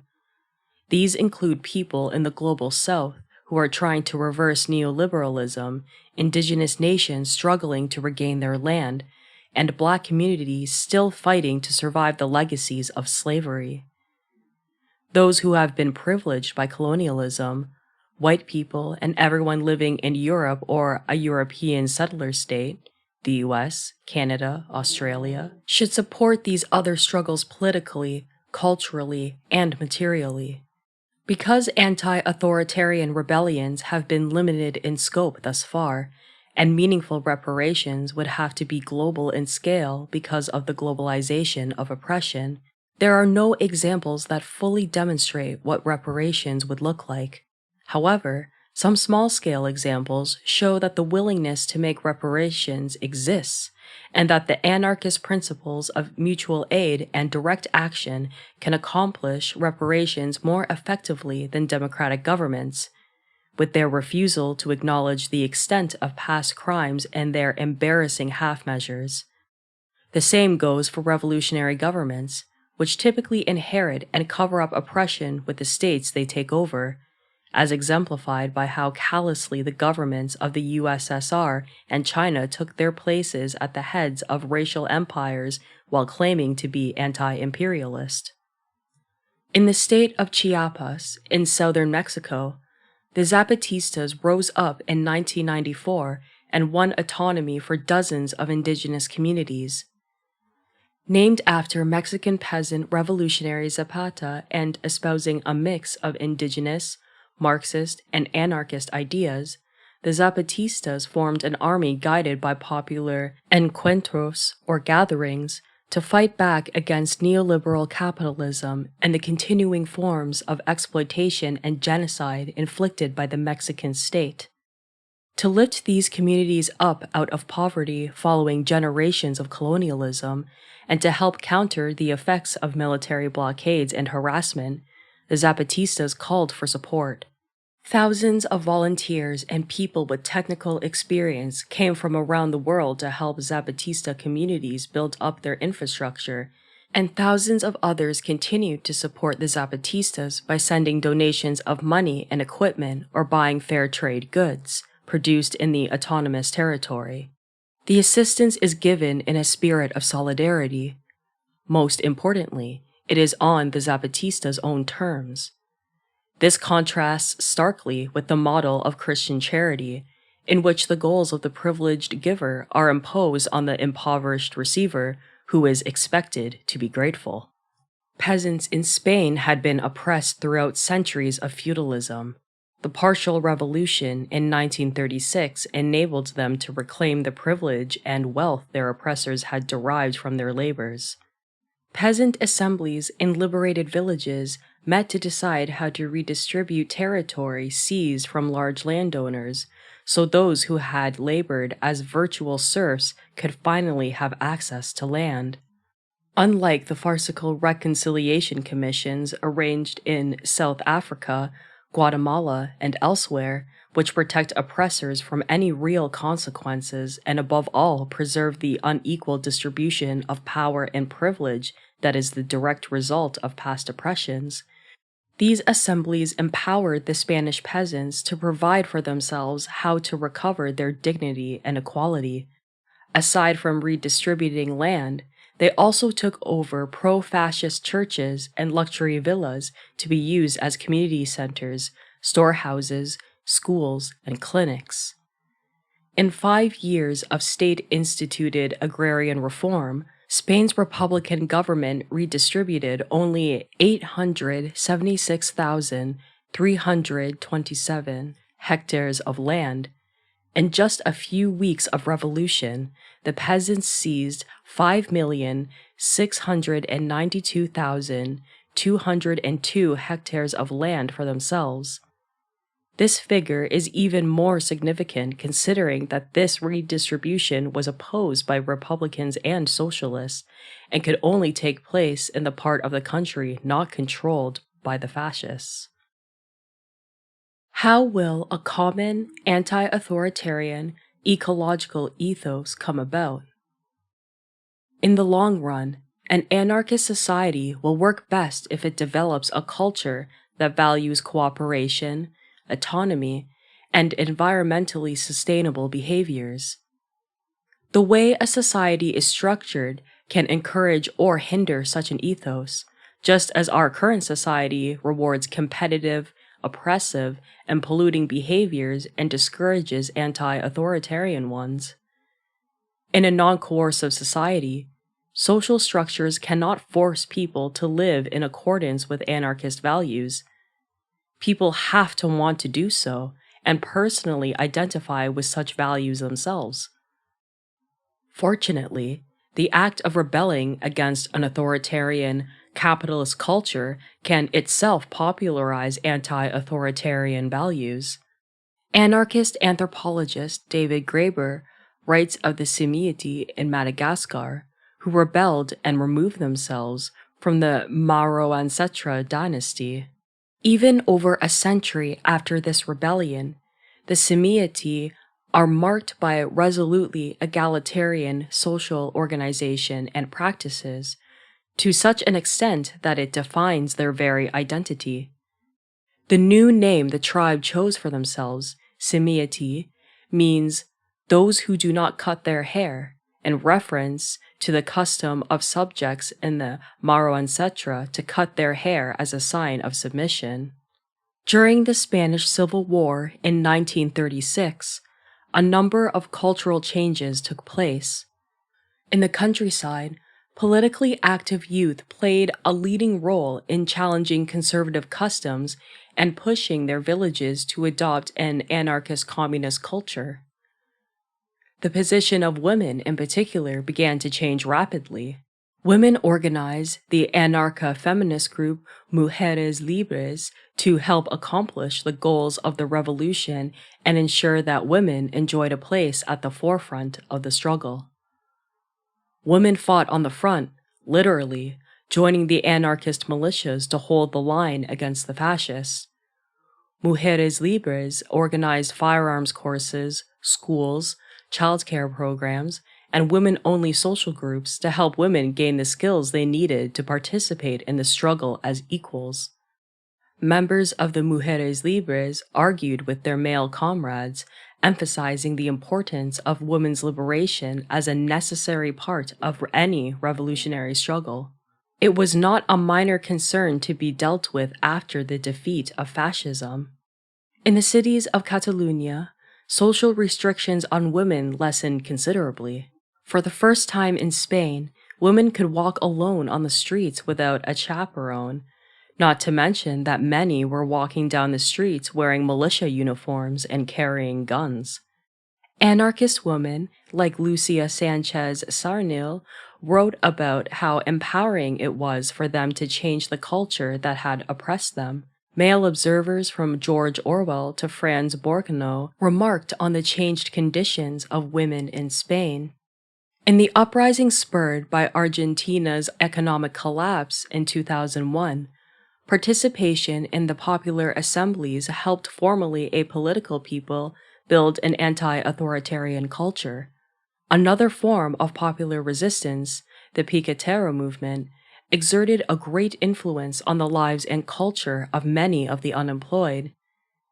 The piqueteros were unemployed people who masked their faces and set up pickets, shutting down the highways to cut off trade and gained leverage for demands such as food from supermarkets or unemployment subsidies. Aside from these activities, the piqueteros also self-organized an anti-capitalist economy, including schools, media groups, clothing giveaway shops, bakeries, clinics, and groups to fix up people's houses and build infrastructure such as sewage systems. Many of the Piquetero groups were affiliated with the Movement of Unemployed Workers, MTD.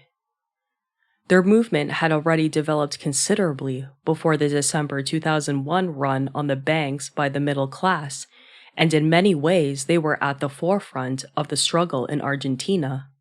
Two Indymedia volunteers who traveled to Argentina from the US and Britain to document the rebellion for English-speaking countries spent time with the group in the Admiralty Brown neighborhood south of Buenos Aires.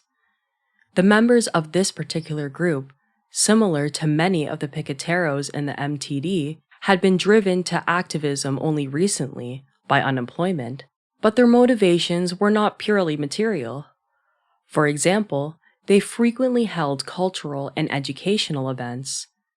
The two Indymedia activists recounted a workshop held in an MTD bakery in which the collective members discussed the differences between a capitalist bakery and an anti-capitalist one. We produce for our neighbors, and to teach ourselves to do new things, to learn to produce for ourselves, explained a woman in her 50s. A young man in an Iron Maiden sweatshirt added, "We produce so that everyone can live better." The same group operated a ropero, a clothing shop, and many other projects as well. It was run by volunteers and depended on donations, even though everyone in the area was poor.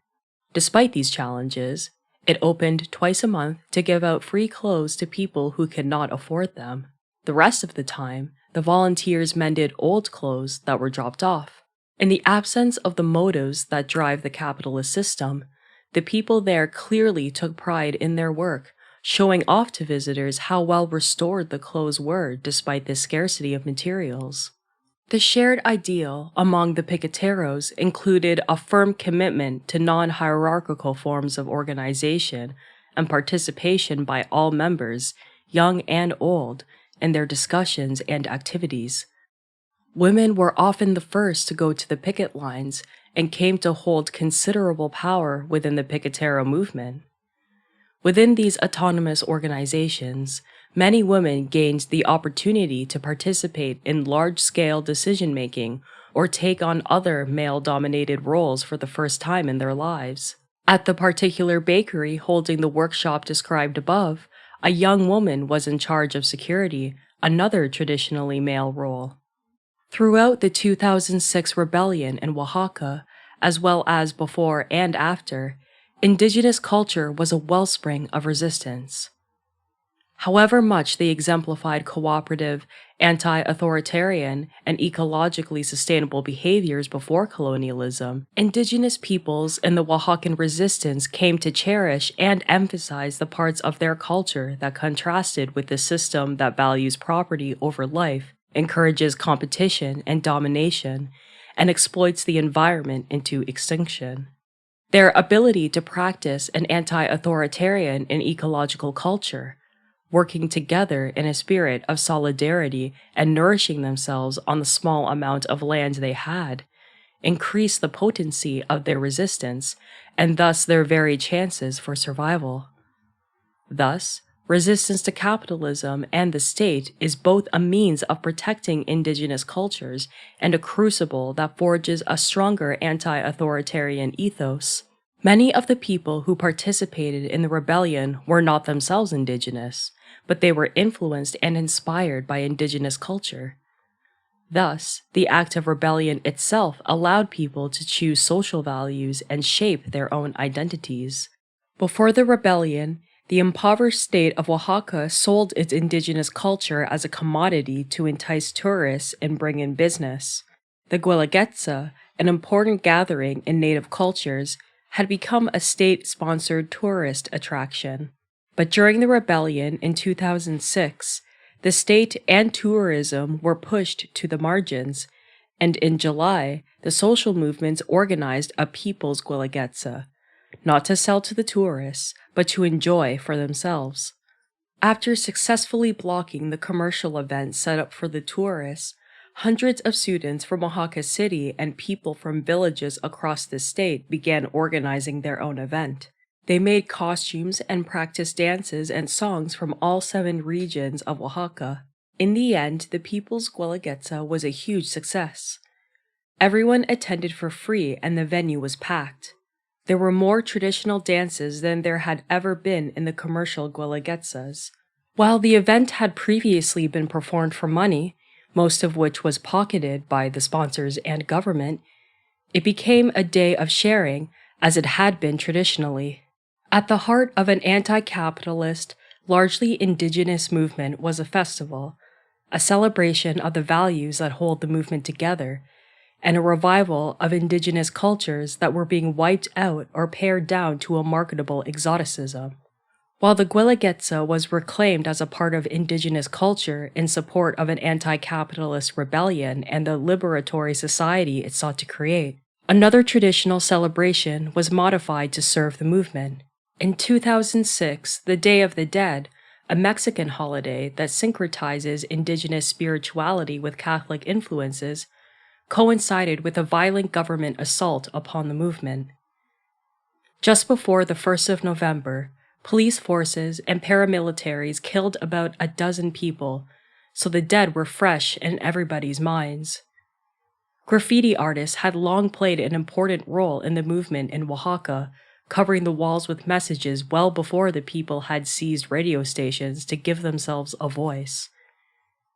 When the Day of the Dead and the heavy government repression coincided in November, These artists took the lead in adapting the holiday to commemorate the dead and honor the struggle.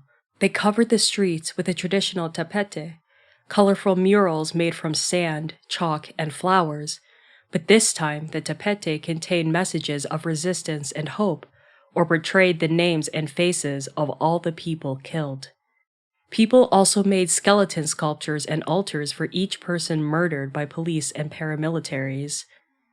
One graffiti artist, Jeske, described it, quote, "This year, on Day of the Dead, the traditional festivities took on new meaning. The intimidating presence of the federal police troops filled the air. An atmosphere of sadness and chaos hung over the city. But we managed to overcome our fear and our loss. People wanted to carry on with the traditions, not only for their ancestors, but also for all those fallen in the movement in recent months. Although it sounds a bit contradictory, Day of the Dead is when there is the most life in Oaxaca. There are carnivals, and people dress up in different costumes, such as devils or skeletons full of colorful feathers. They parade through the streets, dancing or creating theatrical performances of comical daily happenings, this year with a socio-political twist. We didn't let the federal police forces standing guard stop our celebrating or our mourning. The whole tourist pathway in the center of the city, Macedonio Alcalá, was full of life. Protest music was playing and people danced and watched the creation of our famous sand murals called tapetes. We dedicated them to all the people killed in the movement. Anyone who wanted to could join in to add to the mosaics.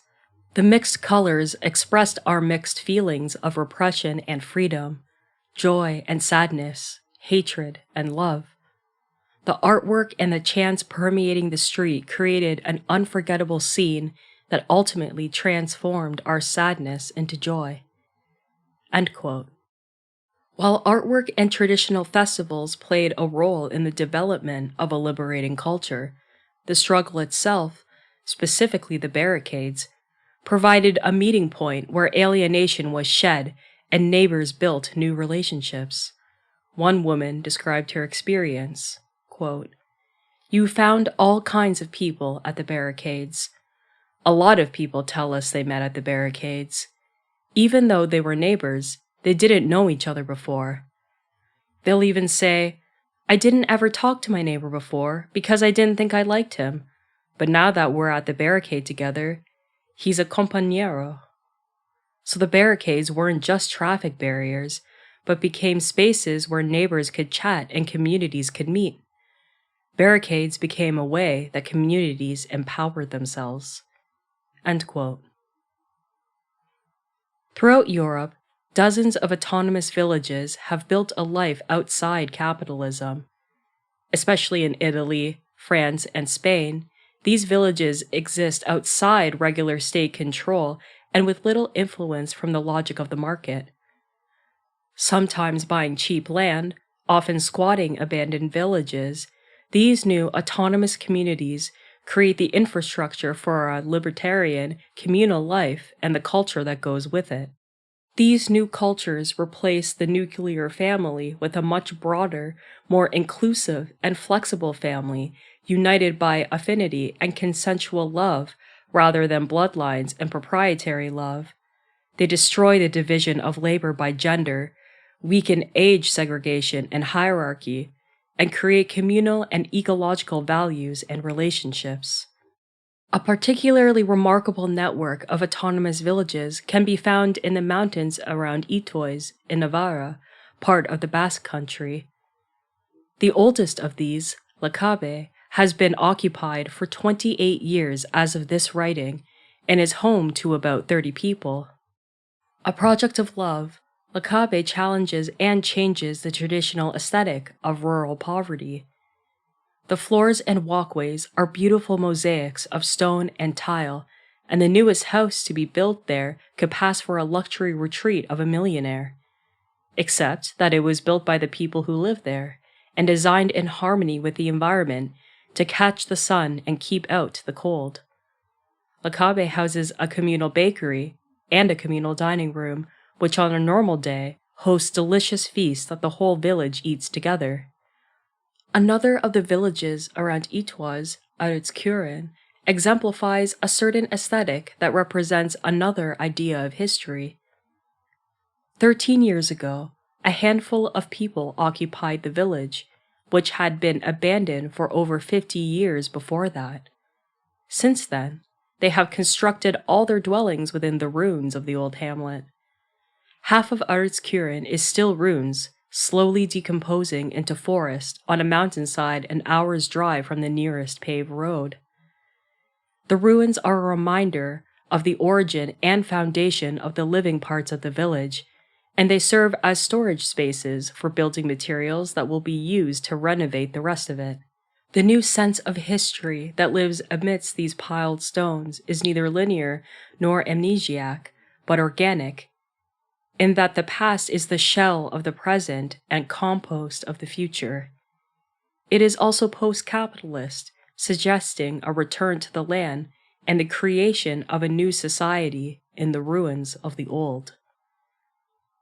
Uli, another of the abandoned and reoccupied villages, disbanded after more than a decade of autonomous existence.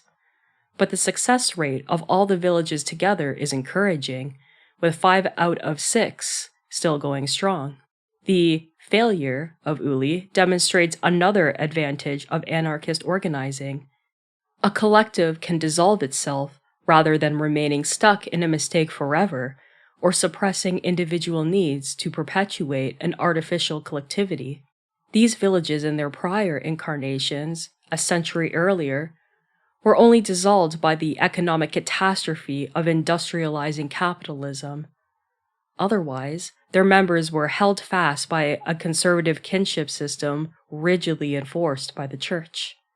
At Artskuren, as well as other autonomous villages throughout the world, life is both laborious and relaxed.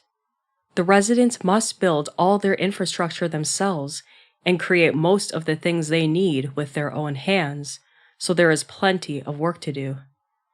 People get up in the morning and work on their own projects, or else everyone comes together for a collective effort decided on at a previous meeting. Following a huge lunch which one person cooks for everyone on a rotating basis, people have the whole afternoon to relax, read, go into town, work in the garden, or fix up a building. Some days, nobody works at all. If one person decides to skip a day, there are no recriminations because there are meetings at which to make sure responsibilities are evenly distributed. In this context, characterized by a close connection to nature, inviolable individual freedom mixed with a collective social life, and the blurring of work and pleasure, the people of Artskuren have created not only a new lifestyle, but an ethos compatible with living in an anarchist society. The school they are building at Artskuren is a powerful symbol of this. A number of children live at Artskuren and the other villages. Their environment already provides a wealth of learning opportunities, but there is much desire for a formal educational setting and a chance to employ alternative teaching methods in a project that can be accessible to children from the entire region.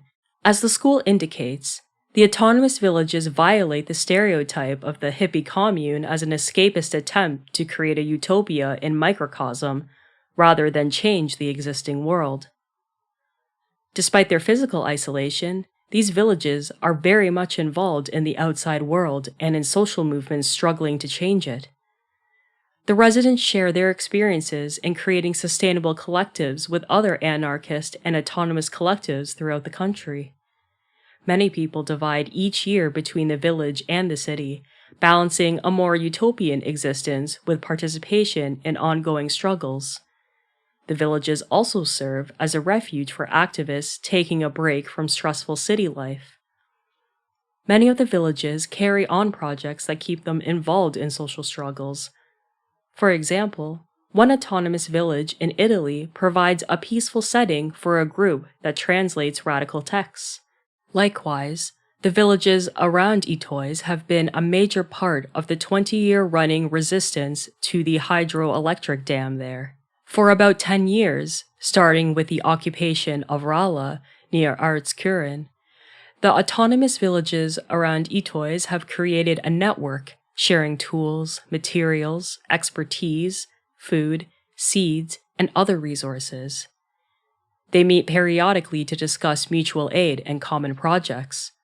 Residents of one village will drop by another to eat lunch, talk, and, perhaps, deliver a dozen extra raspberry plants. They also participate in annual gatherings that bring together autonomous communities from all over Spain to discuss the process of building sustainable collectives.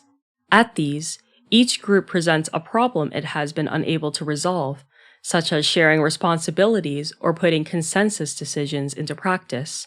Then, they each offer to meditate while another collective discusses their problem, preferably a problem the meditating group has experience resolving.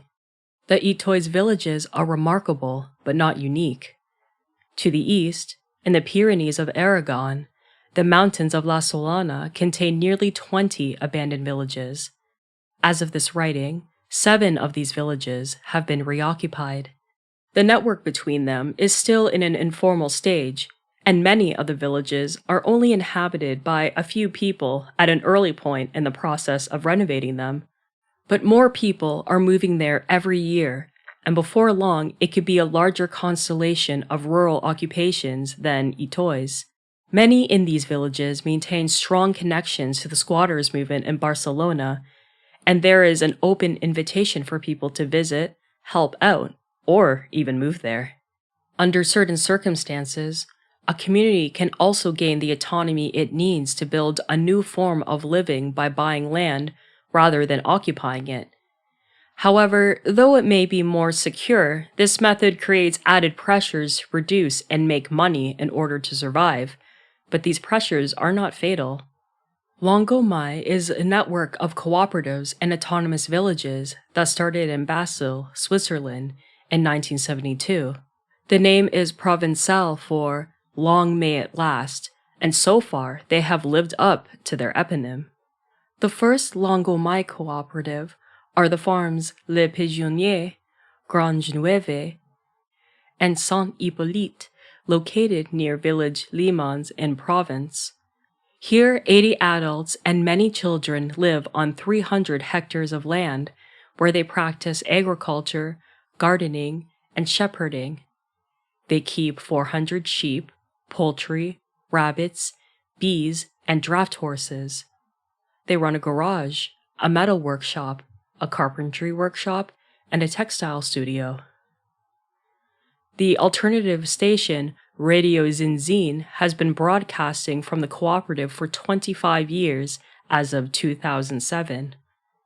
Hundreds of youth pass through and help out the cooperative, learning new skills and often gaining their first contact with communal living or non-industrial agriculture and crafting.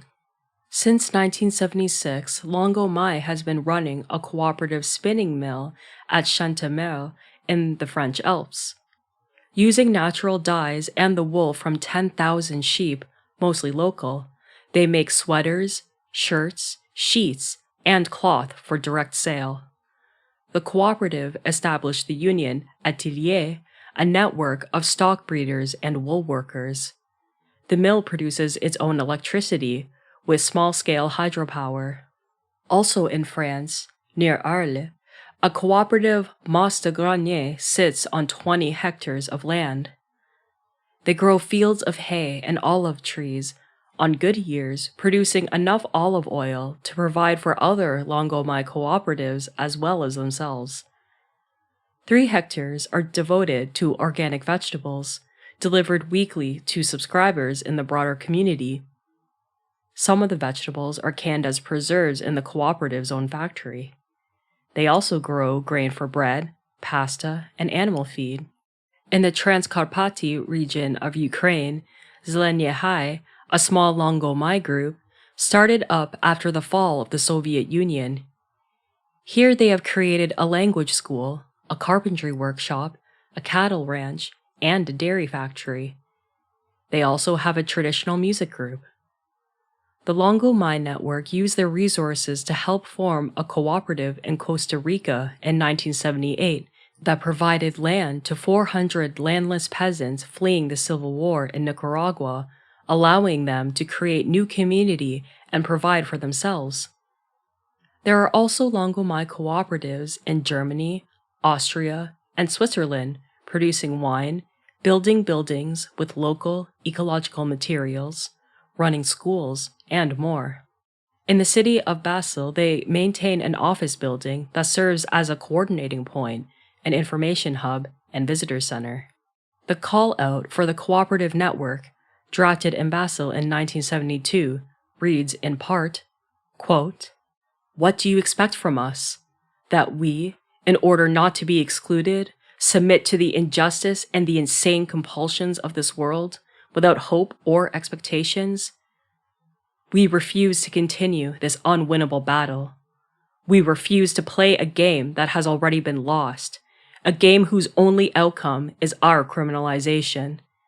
This industrial society goes doubtlessly to its own downfall, and we don't want to participate. We prefer to seek a way to build our own lives, to create our own spaces, something for which there is no place within this cynical capitalist world. We can find enough space in the economically and socially depressed areas where the youth depart in growing numbers, and only those stay behind who have no other choice." End quote.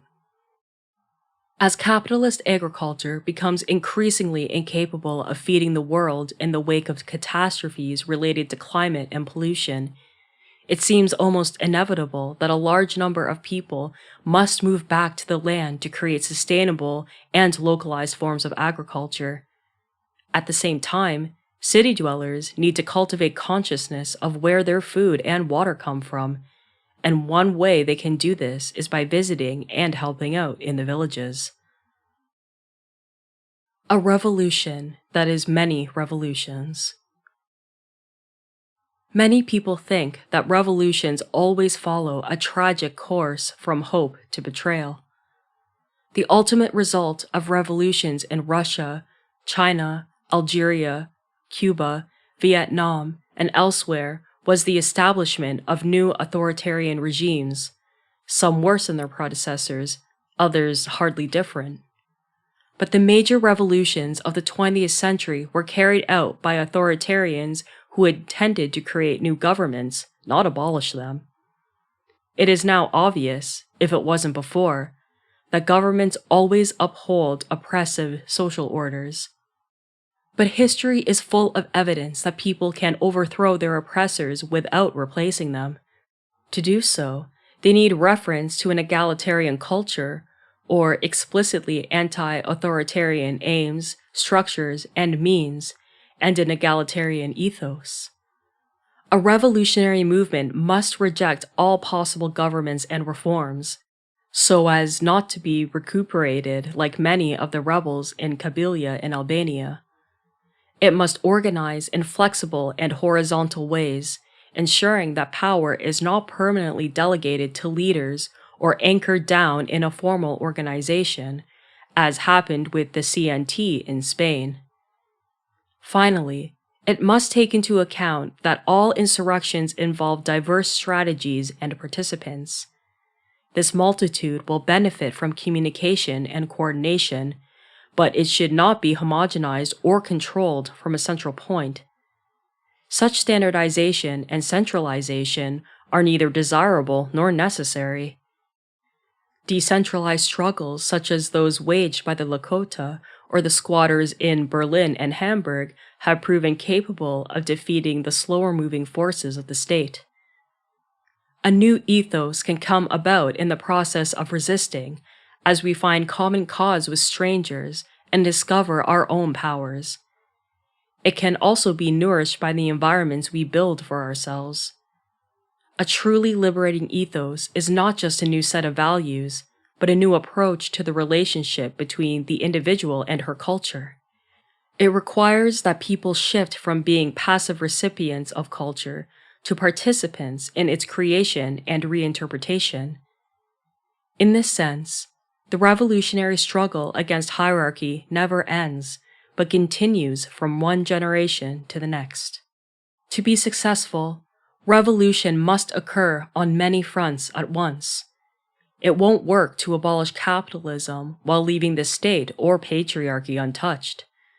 A successful revolution must be composed of many revolutions accomplished by different people using different strategies, respecting each other's autonomy, and building solidarity.